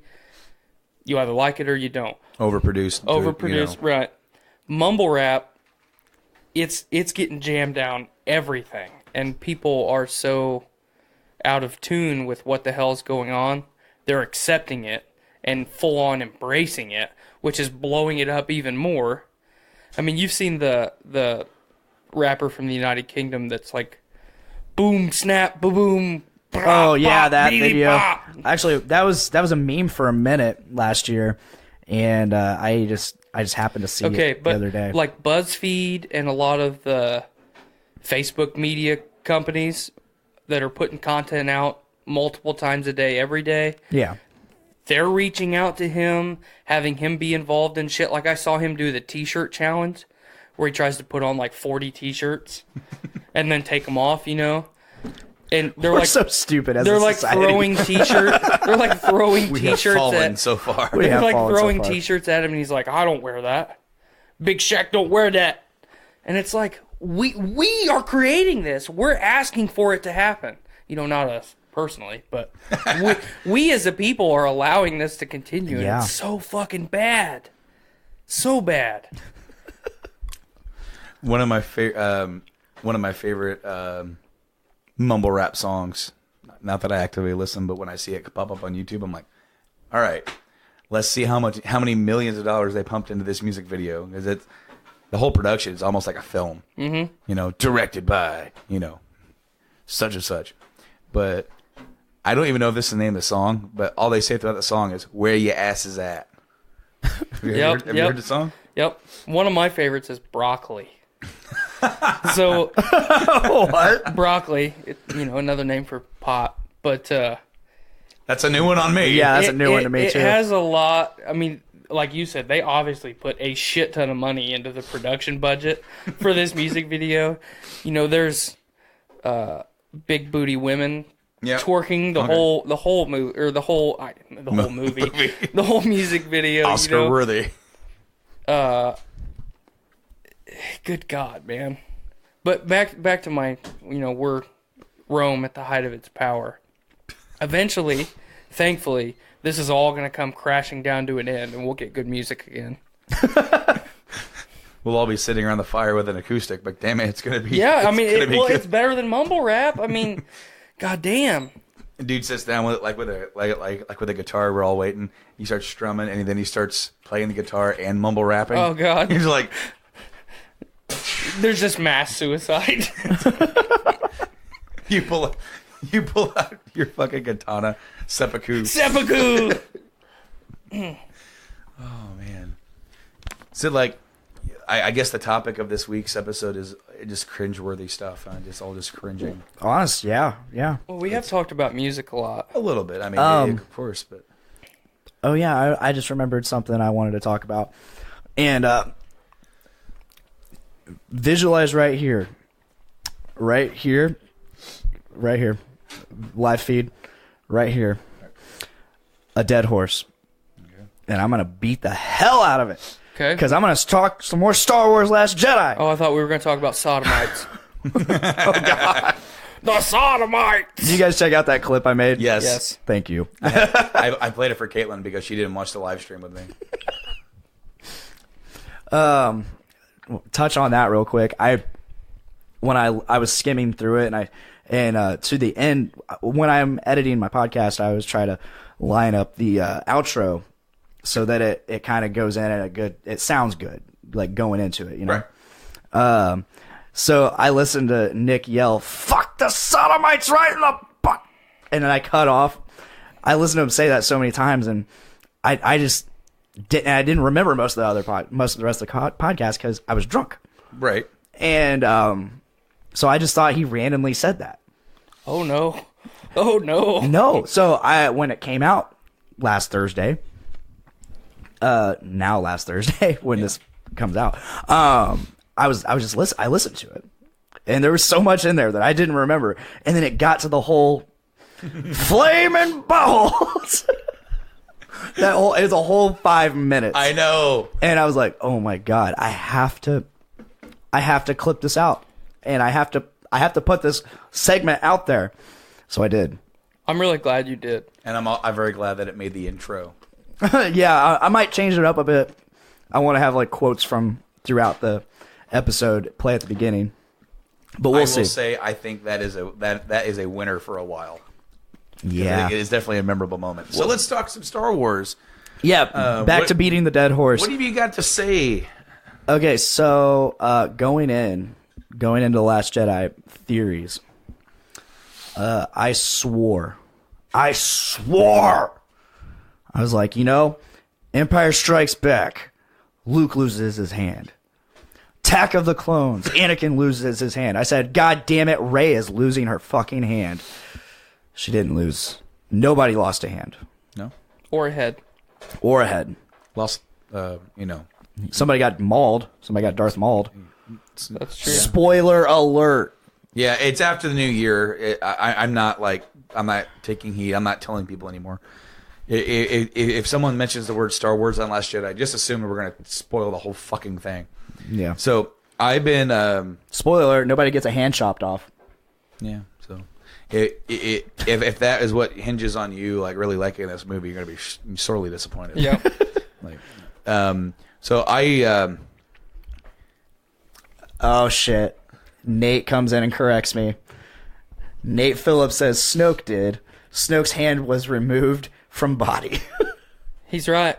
He's not wrong. When the lightsaber, it did. It severed his torso and hand. God damn it. Son of a bitch. But he's dead. He's not going forward. We don't know that No he's robotic dead. arm. We don't know. So what if... Theoretically, no. Theoretically, we don't know. We don't know. All right, so in Return of the Jedi, what does Palpatine say to Luke? Like, what's the thing that he says to Luke when he's trying to like rile him up? Take your weapon, strike me down with it. Mm-hmm. What is he expecting?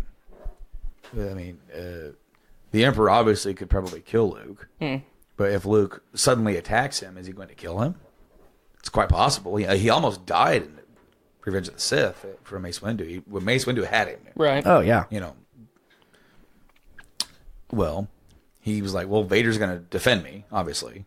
If that comes to it, or if I do die, then he will join Vader and continue the work, continue the work." So it's like, now let's go and then let's go to Last Jedi, and then there's Snoke, and he's like,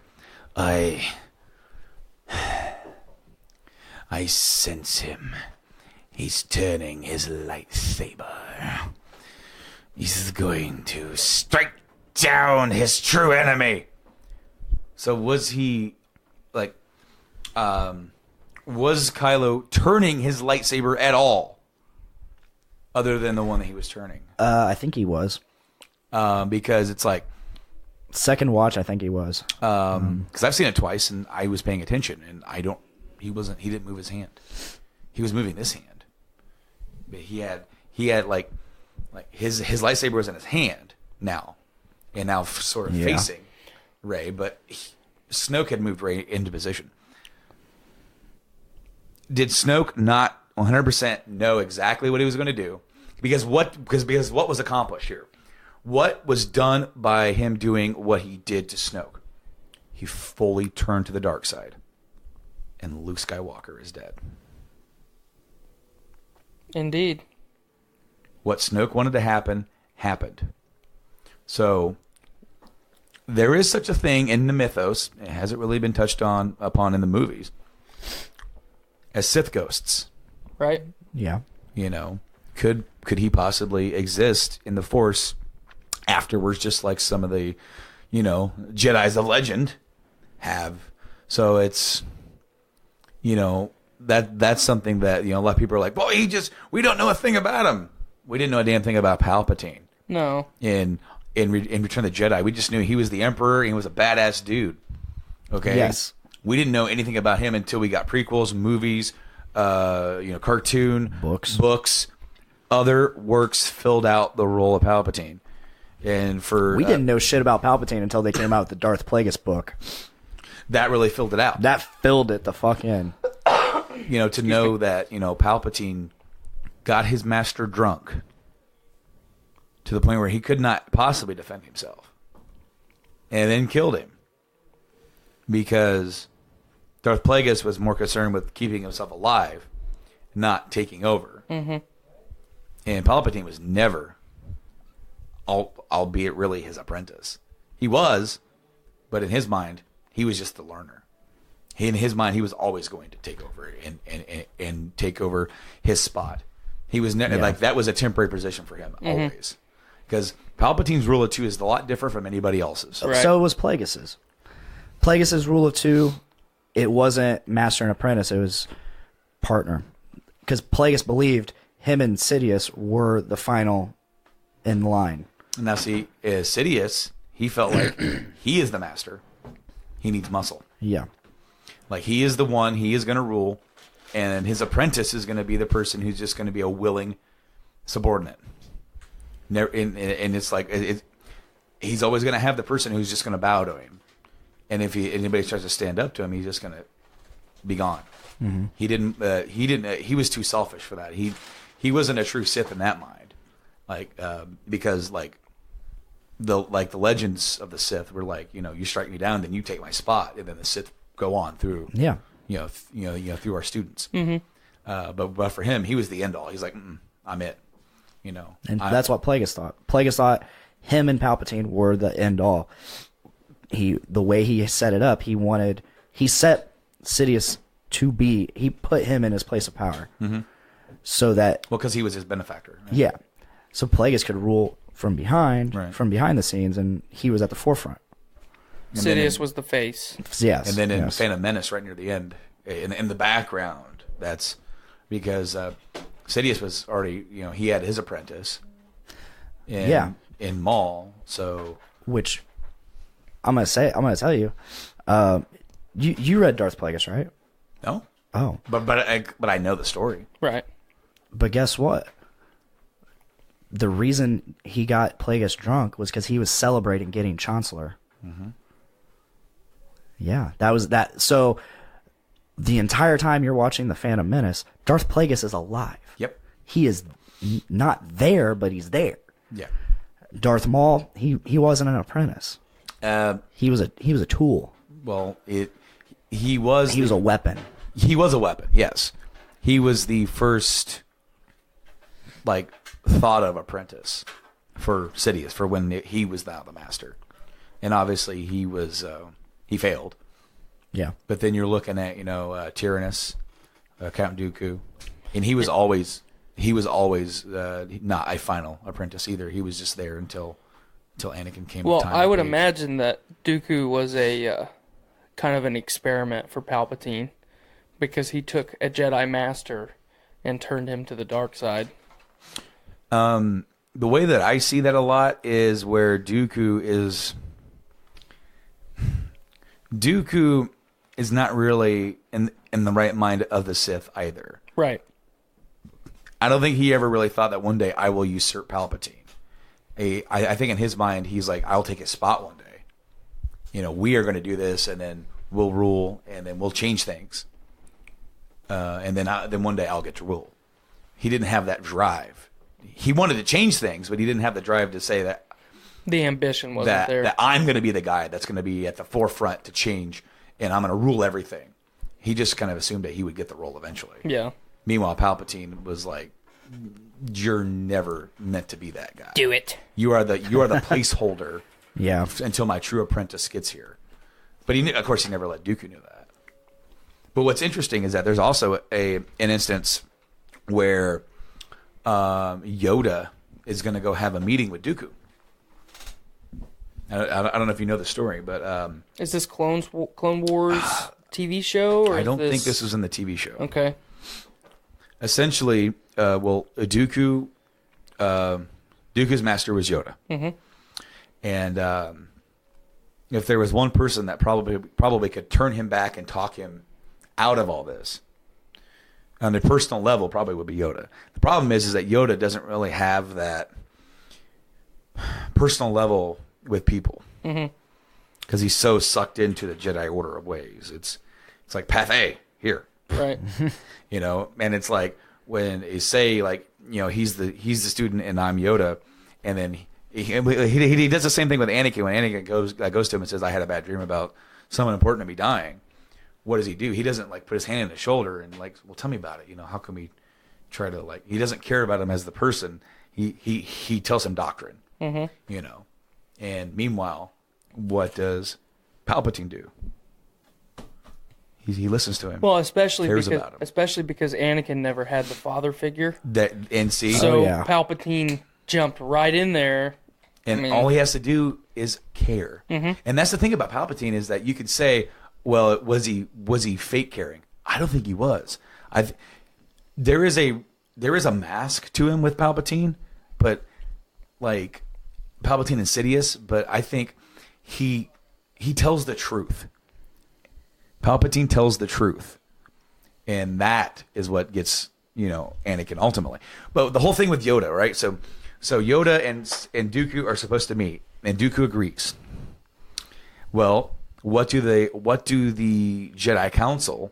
They actually talk to the Chancellor and trust him, and ask and heed his advice. You know, so Yoda tells Palpatine he's going to have a meeting with Dooku to try and end all this. And Palpatine's, oh really? Well, I really hope it goes well for you. Meanwhile, Palpatine's like, the fuck are you doing? You know? Because obviously Yoda is unaware of who Palpatine is. And so Palpatine plants seeds of doubt in Dooku and makes it appear, he pulls the strings and make it appear that Yoda has tried to betray him in this meeting, where that didn't happen.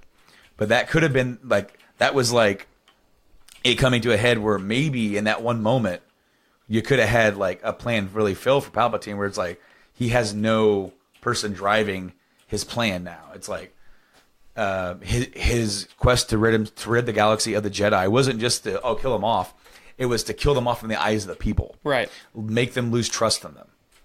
Make like a character assassinate the Jedi. That was his plan.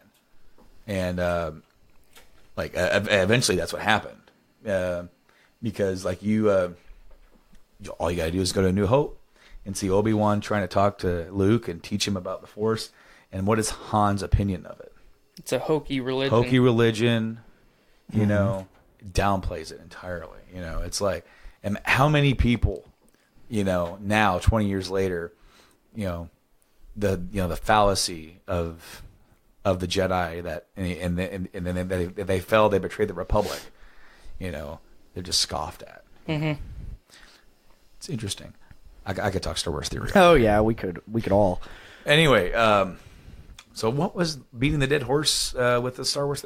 We branched off here. Oh, the beating the dead horse was just continuing to talk about Star Wars: The Last Jedi in general. Okay. Yeah. Yeah. Just in general. Still really upset that people are banding together to ruin the ratings on Rotten Tomatoes. That's still happening. They're trying to get this movie uncanonized. Yes. Unreal. You can't do that. It's an episode. Well, I almost said it's 2017. It's 2018. If enough, I would hope that Disney says, stop. Sorry about you. But it's 2018. We're in the time where if enough people complain about something, whether it's warranted or otherwise, they can do it. So I hope we don't get to that point. But I hope so too. We've definitely kind of set the precedent. This movie and its reaction is going to affect Episode 9. Like it or not, it will. Just as far as fans' opinions, or what J.J. Abrams is going to do with the movie? What they are going to do creatively going forward. Okay. Because this movie's being rewritten from its original inception. When J.J. came in, he enlisted the help of some dude that wrote The Town. I think. Okay. With Ben Affleck. That's one of my favorite Ben Affleck movies. It's a good one. So he wrote the script for that. Watch The Accountant. I've wanted to. It's way. We've talked about backlog a lot on different stuff. It's way back in my backlog. But JJ and this guy, they are writing episode 9. Okay. Just like JJ and some other dude wrote Force Awakens. So JJ is going to get to come in and he's going to get to wrap up this trilogy. He started it, and then we have this middle chapter, and then he's going to end it. And a lot of things were not answered in this middle chapter. And Of course not. A lot of people were pissed off It's about the middle chapter. Why would they? And that's just the thing is that, like, think about what The Empire Strikes Back was, and it was a character piece. Blaine, what is the plot of Empire Strikes Back? One sentence. What is the plot?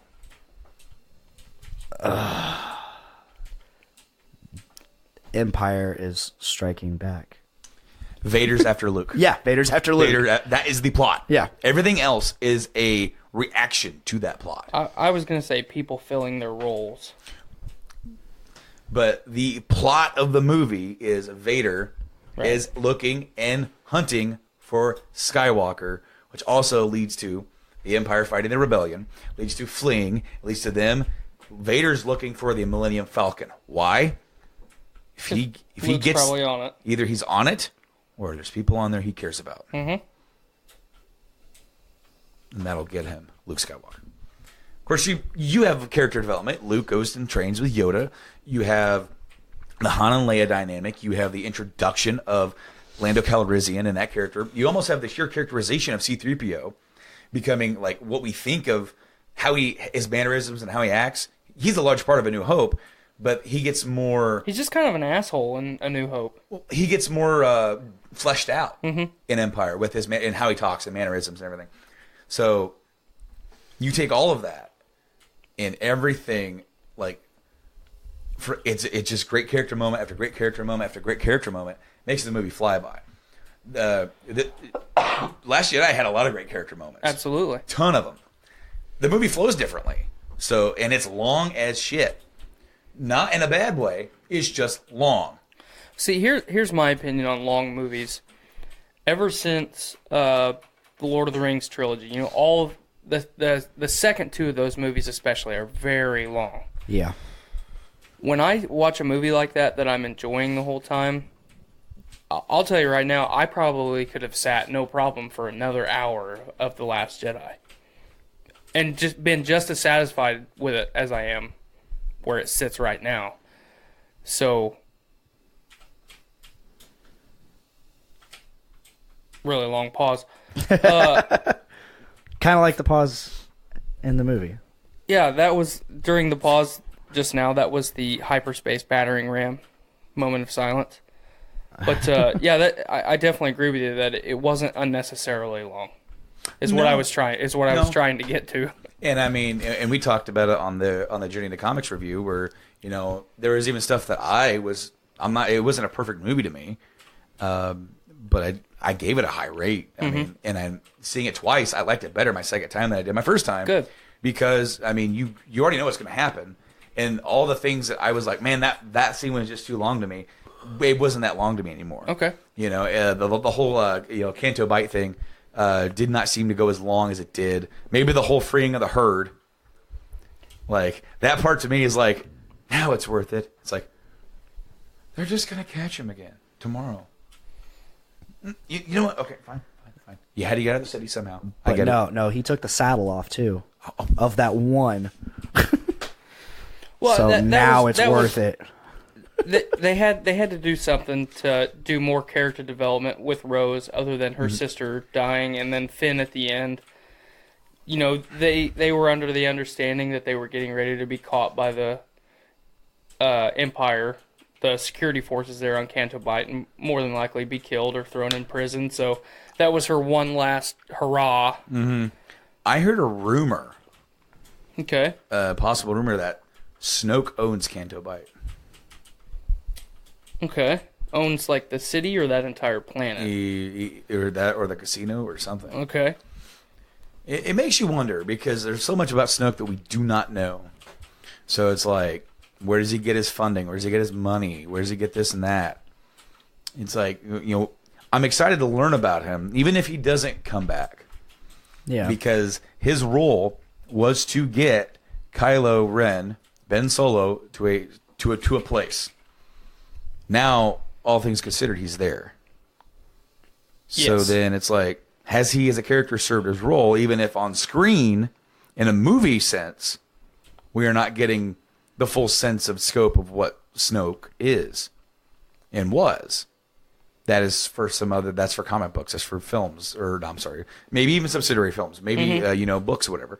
So you have to look at this. It's like, some people were like, quoting Mark Hamill. Oh, Mark Hamill hates this movie. Mark Hamill, looked at Rian Johnson and says, "Is this how you see like Luke Skywalker?" And that he was in denial about his character death. It's like, well, think about, he's been Luke Skywalker for years, for years, okay, 40 years, and now he's here and he has to play out this character's death. Now he's not this character anymore. Now, in a sense, it's over. Here's his, and it's like,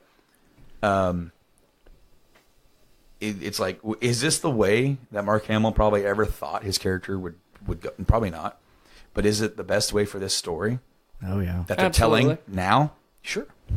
Well, that just goes to show how, like, the neat dynamic that the original cast of Star Wars has.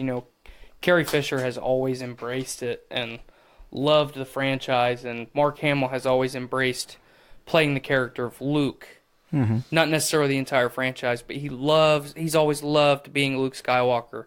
And then you've got Harrison Ford, who, like for the last 2 decades, has wanted to be disassociated with the franchise. He has had enough, and J.J. Abrams gave him that out in The Force Awakens, and it fit. The story definitely needed it. Harrison Ford wanted Han to die in Return of the Jedi. Right.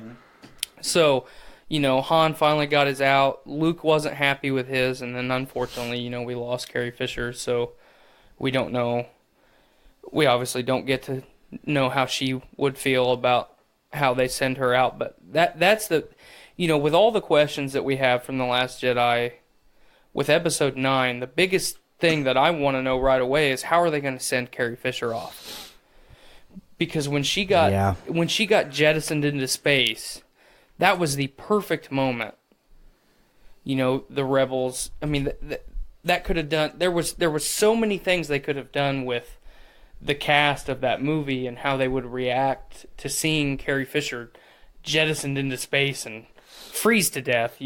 Especially with the First Order being right behind them. Like, what do we do now? We've lost our person. And unfortunately, she passed away. So, and that whole scene was set up to utilize and show her connection to the Force. Mm-hmm. Like, the whole thing was done for that. And because the whole plan entirely, as far as I'm aware, is that she was going to have a major role in Episode 9. Right. As well as probably in regards to Kylo. If finally mother and son, reuniting. Mm-hmm. Because you think about Harrison had a big role. 7. Mark Hamill, 8. Right. Fisher's been in all of them now, but then she was going to be that old school pivotal role in 9. Of course, that's what they were shooting for, and then, of course, her untimely death. Of course, they were already done shooting the film by the time that she passed. So, like, I'm actually happy they didn't take a step back and go, well, let's change that and then kill her off there. How I would do it if they said, if Disney's like, Brando, come in here, direct this movie. How would you handle Carrie Fisher? I would have the crawl, and when it comes down, it's the funeral. What's left of the Republic and the Resistance, they are honoring her, and the Resistance is like trying to gather support. It's like, we need help, damn it, help us. And they're like, oh, we'd love to, but god damn, this First Order, they're just, and they have massed such a, and like, we wouldn't have had this problem if you wouldn't have stood up, damn it, and done something when we said something. Right. It's like, she fought until she is no longer capable of doing so. Utilize that. Right. Utilize, like, saying is that, like, she is now in there because of everything that's happened to us. and maybe even essentially because of a broken heart, because she lost Han, she lost her brother, and essentially she lost her son. So she's a very tragic character in that sense. Mm-hmm. How she could remain that strong after all those losses. Well, yeah, adoptive father, real father, husband, brother, son. Yeah. Total family death. Yeah, completely. And after all that, she was still the one saying, "Come on, we got to carry on." Mm-hmm. And that's like, how strong is Leia in that sense? So, like, she's one of the strongest characters in the entire series. So for you to tell me that, like, people are really harking on this Mary Poppins scene, right? And like I've said from the get-go, it's like, it makes total sense to me. That I questioned you at first about your justification of it making sense, but once you explained it to me, I totally agree. It's instinctual to me. It's like, she's a fucking Skywalker. Well, and they, when you go back and watch the original trilogy, they start hinting at her Force abilities. In Empire. Yeah. In Empire, Yeah. way She back knew in the beginning. exactly where Luke was. Right. And then, it's like she has that feeling, but she doesn't, it's whatever. But then it's after he tells her, you have this. Then now it's not just a feeling, a gut feeling. It's she's aware of it. Well, and Vader makes the comment, if you don't join me, then I'll just go get your sister. Mm-hmm. So Vader knows that she has this ability too. She has to. Yeah. Because, Luke, think about how little training and how little anything Luke had. Right. Literally, like, Obi-Wan taught him, like, how to tie his shoes, essentially. Yeah. Don't jab yourself in the face with this. Yeah. No. And then he taught him how to feel. Mm-hmm. That's it, pretty much. Right. He taught him how to open himself up to it. And think about, like, he trained with Yoda, but for how long? Not very. Maybe days. Maybe a few days at Approximately most. 48 hours. Yeah, right? And so it's like, Yoda taught him as much as he could teach him. And then, he wasn't done when he left, but it was that failure again that led him, Yoda's like, you already know what you need, Right. And now you failed and you came back, The fact that you came back here tells me that you got it, Mm-hmm. So it's like, you think about how strong Luke got, but just by himself. And after years and years and years of Leia being aware of this, whether or not she's able to force grab something, maybe she is, maybe she's not, but she's a fucking, like, she comes from such a lineage of being so strong in that force that in a moment of desperation, you're telling me that she couldn't pull herself. She wasn't flying through space. It was a reverse force push. She pulled herself back. Mm-hmm. Well, and here's the thing, on when we talked about The Last Jedi on Journey into Comics, we were talking about Luke's kind of coming of age, becoming an old man, and his character development, and how people are bitching about it, and how it's really not any different from Obi-Wan's. No. It's pretty much the same. Even Yoda to an extent. Right. But the only difference is that while in their isolation, they didn't cut themselves off. He did. And he did it out of shame. Right. It was different. But I mentioned that Luke's kind of MO has always been his emotion. Mm-hmm. And, always. Yoda's smacking him on the hand. Obi-Wan is too. Stop. You can't do this. Your dad did this. Your dad was super... It's a path to the dark side. Your dad was super powerful, and he bought into his emotion and let it consume him, and that took him down the path of the dark side. And, hey, here we are now, all because your dad felt sad. Right. And Luke lives with that throughout his entire character development, and then we get to see that that's been his entire life. Right. When he has those moments, when he has that, when he strikes down Vader, he does so in anger. When mm-hmm. Vader says, "I'll go get your sister," and he's like, "Absolutely not, you will not."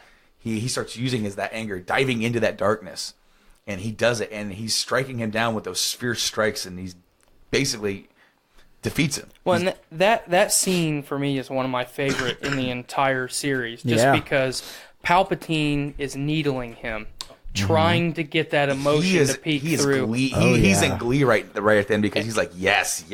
But Palpatine, all the way up until that point when him and Vader are standing underneath the catwalk, Palpatine has been needling him, grab your lightsaber and strike me down. You know, buy into your anger over and over again. Seeing all his friends be in the trap. And he can't do it. Palpatine cannot get him to break into emotion. And Vader says one sentence. And Luke fucking snaps. Well, what was the line where Luke finally reached for the lightsaber and went to strike and Vader stopped him? There was a line there. I forgot about that.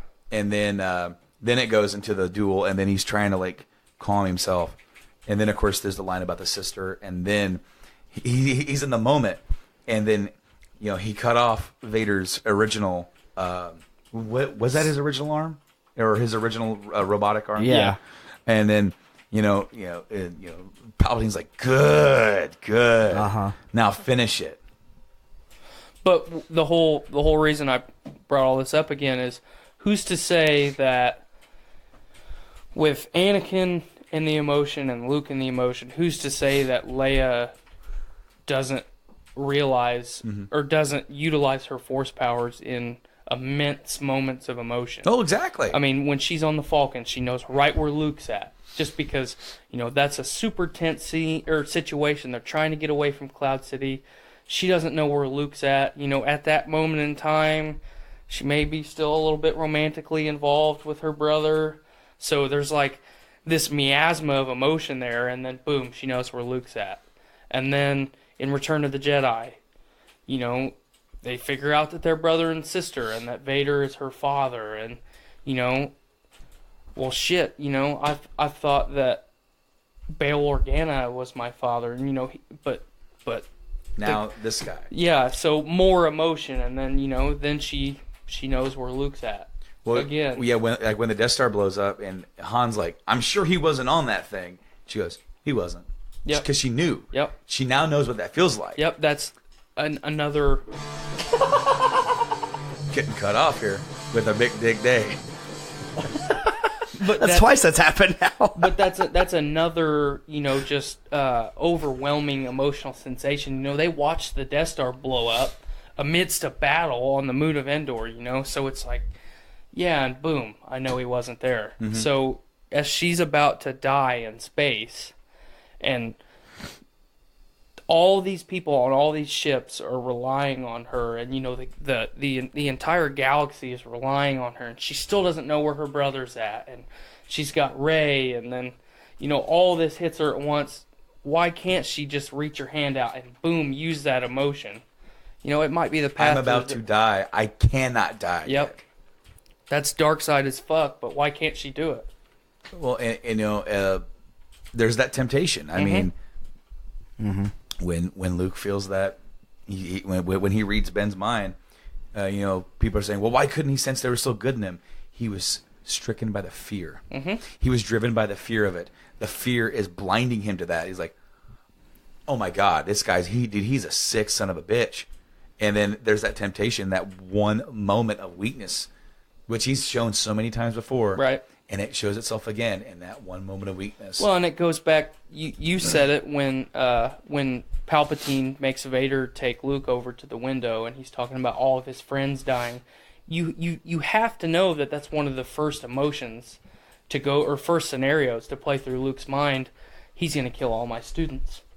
He's going to kill my sister and Han and all. He's going to kill all these people in the galaxy again. I can't let him do it. And out comes the green lightsaber. And then he stops. Yep. And he's like, no, wait, no, that's not how to do this, but it's too late. Yep. And that to me is poetic. Absolutely. It is. It's absolutely poetic. And then, when it goes back to almost, but no, it was the same thing with Vader when Palpatine's like, finish him, do it. And then he looks down at Vader's robotic hand and looks at his own and how he's like, look at the path that I could go down here if I do this. Right. And then he's like, no, absolutely not. Yep. I refuse. I refuse. So Nate told me, and I didn't get a chance to watch it yet, Nate, if you're still watching, about somebody took Star Wars Episode 3. Okay. And put the subtitles to it, Google Translate into Chinese and then back to English. These are always good. So it's Star Wars: The Third Gathers, Backstroke of the West. Okay. And then the scene That's the screen cap here is him going, no, and it says, do not want. much sadness, so despair. I do plan on watching that. I just didn't get a chance to last night. I crashed hard. I think I think I have watched it. Have you? I've watched or something similar. Oh my god. Moving forward from Star Wars. Wait, we're getting away from Star Wars? You son of a bitch. It's been a solid half hour, I believe. That's okay. Okay. Tyler, we watched a Monster Hunter trailer. We did. And it is as if like my hype for the game wasn't any. It couldn't get any higher. It did. I broke the limits. Well, and we have now watched it multiple times. Yes. And for me, you know, hype for a game is a thing that I try to avoid anymore. Same. Because, you know, I waited 4 years for Mass Effect Andromeda, and as much as I loved the game, you know, with EA and BioWare, with their collaboration there on Mass Effect Andromeda, they killed my favorite game franchise of all time. So I try not to get bought up in the hype, especially, you know, there's a lot of gems out there that don't get the hype, and then we don't play them. Yeah. But this is a game that you and I have been waiting for since 2004, folks. 2004. Yeah, when the first game came out. When the first game came out, you know, we talked a little bit on Game Addicts about all the things on the box art and the promotional content that Capcom, that Capcom promised us with the original game. And obviously the technology and the capability of game studios at the time, that's not feasible. What they're hopefully all comes to fruition and we get everything we want with Monster Hunter World. But I have not seen one tiny bead of an idea of anything that is not everything that they promised us from the beginning of this. I've watched this trailer, you know, now that we watched it right before the podcast, a solid 10 times, and it came out yesterday. So it's more than me. I've watched it 3 times. Well, a couple times, you know, I quit watching it halfway through, and then the video restarted. But every time I've watched it, I've noticed something.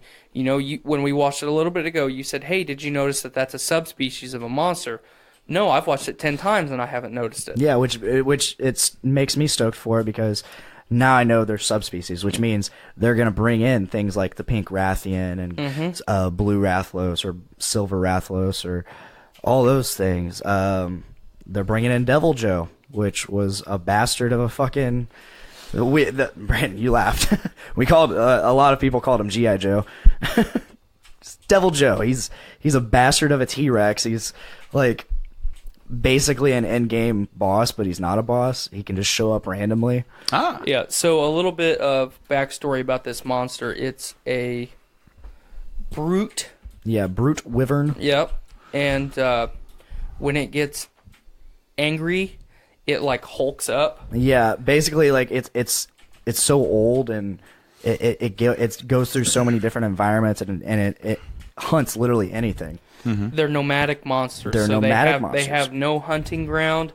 They will literally come through and devour. Bring certain species of monsters in an area to extinction. They eats that much because its body requires so many nutrients. Yeah, and it has so many scars, so when it hulks out, like those scars are more prominent, and you can see them more.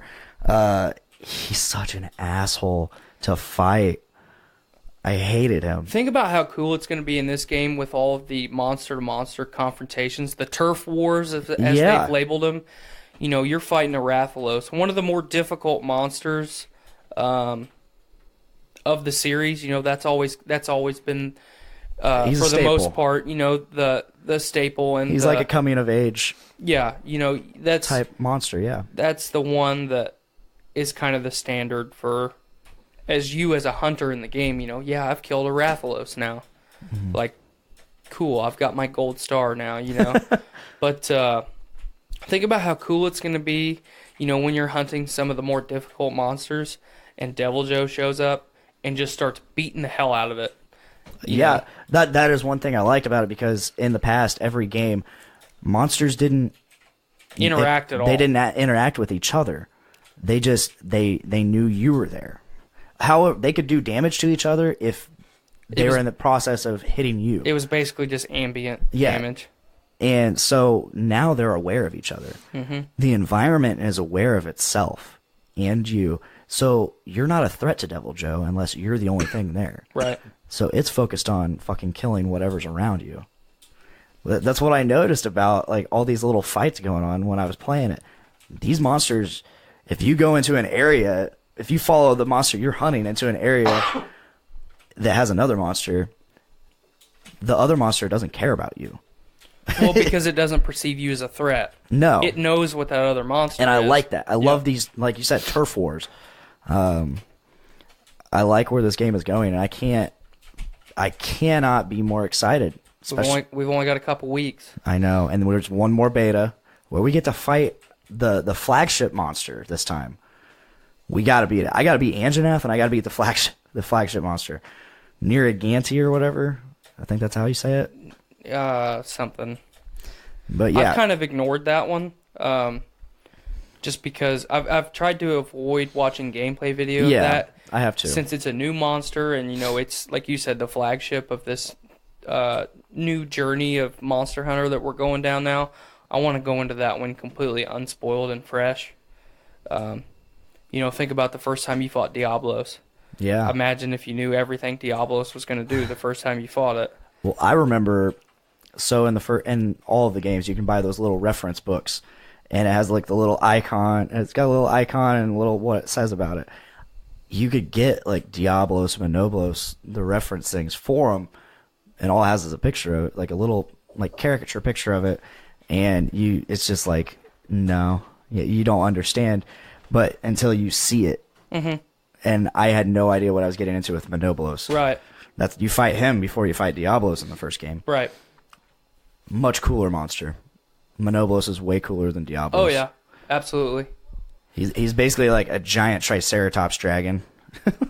Well, look at how difficult of a fight it is the first time that you go into it. Oh yeah, there's nothing that fights like him. No, you've had, you might have been challenged with some stuff, but the first time you go to tackle Monoblos, you haven't fought anything similar.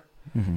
So it's just like Yen Kut-Ku, the big pink chicken, right at the very beginning game. A lot of people consider the Yen Kut-Ku like the hardest monster in the game because it's the first wyvern you fight. Yeah, mm-hmm. But after a while, after you take down 3 or 4 of them, you're just like, this is the easiest thing in the world. But they can still be difficult. They can be, yeah. They have the ability to dish out damage and make you kind of knock you out of your comfort zone if you get too lax too.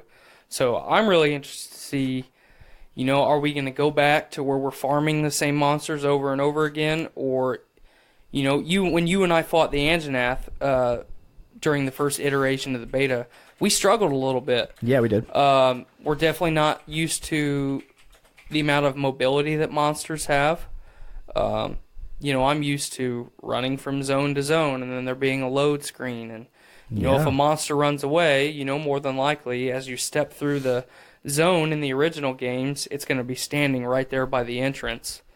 So you have a minute to kind of gather your thoughts. But when we fought Anjanath that first time, he's jumping around the jungle and sliding down shit. And you and I actually got separated at one point, and you couldn't find where the hell I was at. Yeah, because the map is just so dense. The jungle mm-hmm. is so dense. Right. But, yeah, I love it. I love that this game has no loading screens. And Absolutely. It's just giant, open. I love the turf wars. I love it all. Time limits for exploring are going on. But it's going to be cool about the farming side of things. What's that? We can just go out. We don't have to be on a quest. Right. And we can fight the shit. Yeah, so that saves 2 minutes of bullshit. Yeah. So we can change weapons mid-quest. At the camps, which you can now fast travel to. Yeah. That's cool. I tagged you in a video earlier that has all these different things about the game. Yeah, I watched that. One of the things was there's if you pay attention to the environment, there's like little things that'll give you hints about it. Like there's like these little squirrel things, and they tend to run where they tend to show you pathways. They've got paths that you normally wouldn't notice. Yeah. So, what we got? Brando, you chuckling? Podmaster giggles. The Podfather. Podmaster giggles. The Podfather sent me a text, and it was pretty funny. Are you still the same level of enthusiasm about this game, Brandon? Or are you more or less excited than you were when we talked about it on Game Addict? You have a chance for one more beta. Oh, there's yet a third one? The final beta. It's the 18th. January 18th, 6 o'clock Pacific Standard Time. Maybe I might get in on this one because the whole Christmas thing didn't happen either. Because I completely and utterly forgot. It's okay. I played it for an hour, half hour to an hour. One quest. I mean, my hype level's never really been that high, but that's just because I've never really been in. Yeah, I get it. So it's like I look forward to it doing well. I'm gonna force my girlfriend to play it, because I'm gonna have 2 copies of the game. Oh, you are gonna keep. You are gonna keep them both. Okay. Oh yeah. She said she'd play it with me, so that's cool. It's it's always more forced. fun. It's always more fun when you can game with your SO. Like, my wife doesn't game that much, but she will play Mario Kart. So, getting down playing some Mario Kart, we did that over Shutdown. And so now, and that was a reason to buy it again because she absolutely wanted it for the Switch. So Skylar's the same way. She loves to play Mario Kart, the Mario games, and she really enjoys the Lego games. You know what? I think I really need to get Caitlin to try the Lego games because she likes Mario but sucks at it. Mm-hmm. So therefore she doesn't like to play it. She liked Rayman, Origins and Legends, the 2 newer ones that they came out with a couple years ago. Well, we have the Harry Potter collection on PlayStation 4, so if you wanted to borrow it, we'd be more than happy to let you borrow it. We have years 1 through 4 on the PS3, and I never picked up the other one because she wanted to play it, and at the time I didn't want to. Yeah. And so we started playing it, and I'm the guy that, borrow a quote from Metal Gear Solid, I'm the kind of guy that likes to kick my tires before I leave. So here I am. I'm breaking everything, getting everything that I can. And she's like, let's go over here. And I'm like, I'm not done breaking stuff yet. Right. It's the same thing for us. So it's like, therefore, like, it kind of like lowered. If I can get past that and just go, all right, let's just have some fun here. Could probably get into it. I've been looking for them because I do want to I want to start trying down the Lego games. I have a couple of them already. Of course, I have that one Harry Potter one. I've got all the Lego Batmans. I've got Lego, not Lego Avengers, the one before that. Marvel Superheroes. The first. That one's good. I like that one. I played that one at Rob's house on the Wii U, and I loved it. So I might have one more on the Wii U. I can't remember.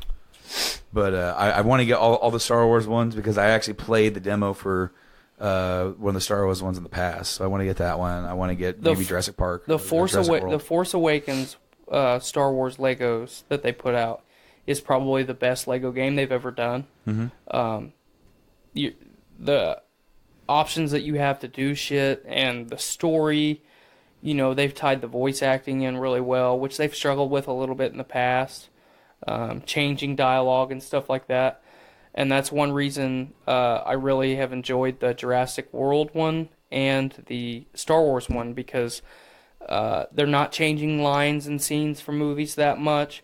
They have to a little bit. They have to make it kid-friendly and because that's their mass market there. But those two, if you don't have them, definitely pick them up. There's a shit ton of content. Oh, yeah. With the Jurassic World one, you play through all 4 of the Jurassic Park scenarios, which is really cool. That's cool. But yeah, Legos, man.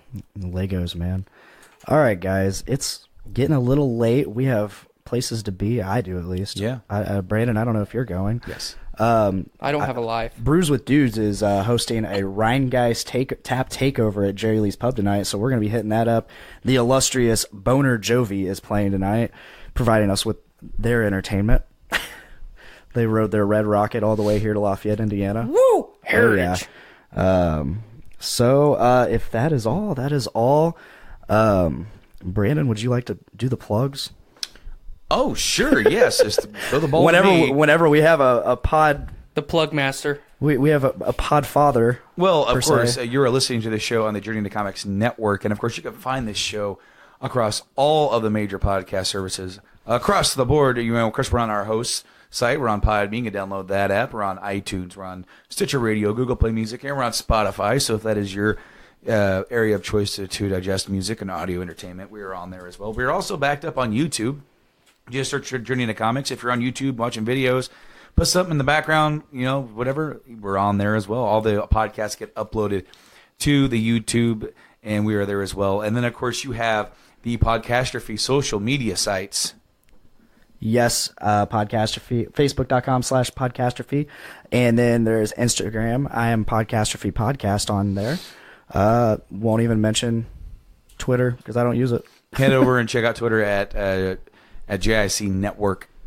We share all the episodes that go up, and we try to do our best to try and interact. So I believe that is the whole kit and caboodle. Did you mention Patreon? Oh, hey, Head over so to patreon.com/Journey into Comics. Not only do you get early access for up to a week for all the episodes that get done, as soon as they're edited, they're up there, pal. But from now until May, we are doing a very special exclusive content. For $3 a month, guys, you get every single Wednesday. You get a breakdown review of the movies in the Marvel Cinematic Universe, starting with, of course, Iron Man. And then, of course, this week, yesterday, as this show has now gone up, literature. Joanna's show had me on there, and I helped her, and we reviewed The Incredible Hulk. Awesome. And every single Wednesday until Infinity War, this is going to happen. All the shows are coming together. Podcastrophe's doing some. Brews with Dudes are doing some. Game Addicts, Butt Stuff, Foodies Watching Movies. All the shows are getting involved with this. I think it's already out there what we're doing, but should I spoil what Podcastrophe is? Sure, go ahead. Okay, so Podcastrophe, we will be reviewing Guardians of the Galaxy and Doctor Strange. So yeah, that'll be fun. Oh yeah, but yeah, throw us a buck. Throw a buck to the Patreon if you want early access. I don't know. For just $3, you get all this extra content that we're doing. Okay. That's not limited to just the Road to Infinity War review series that we're doing. Yeah, that's there's the exclusive content is up there every month at least, So like this is one project we're doing, and there's other stuff coming down the line too. And when that gets released, it goes up there as well. And of course, if you have the special RSS feed from Patreon, you get all 10 shows. Oh yeah. So like here, if you subscribe on iTunes, you get the 9. But Game Addicts is its own feed. Yes. So, but if you go on Patreon, it's all on the same feed. Yes. Tyler, thank you again for joining, and thank you for accepting the role of co-host. I've blossomed. You have into almost a real person. Brandon, thanks again for joining. Always. And everybody else, if you would, please make every day a big dick day. Heritage. Bye, guys. Woke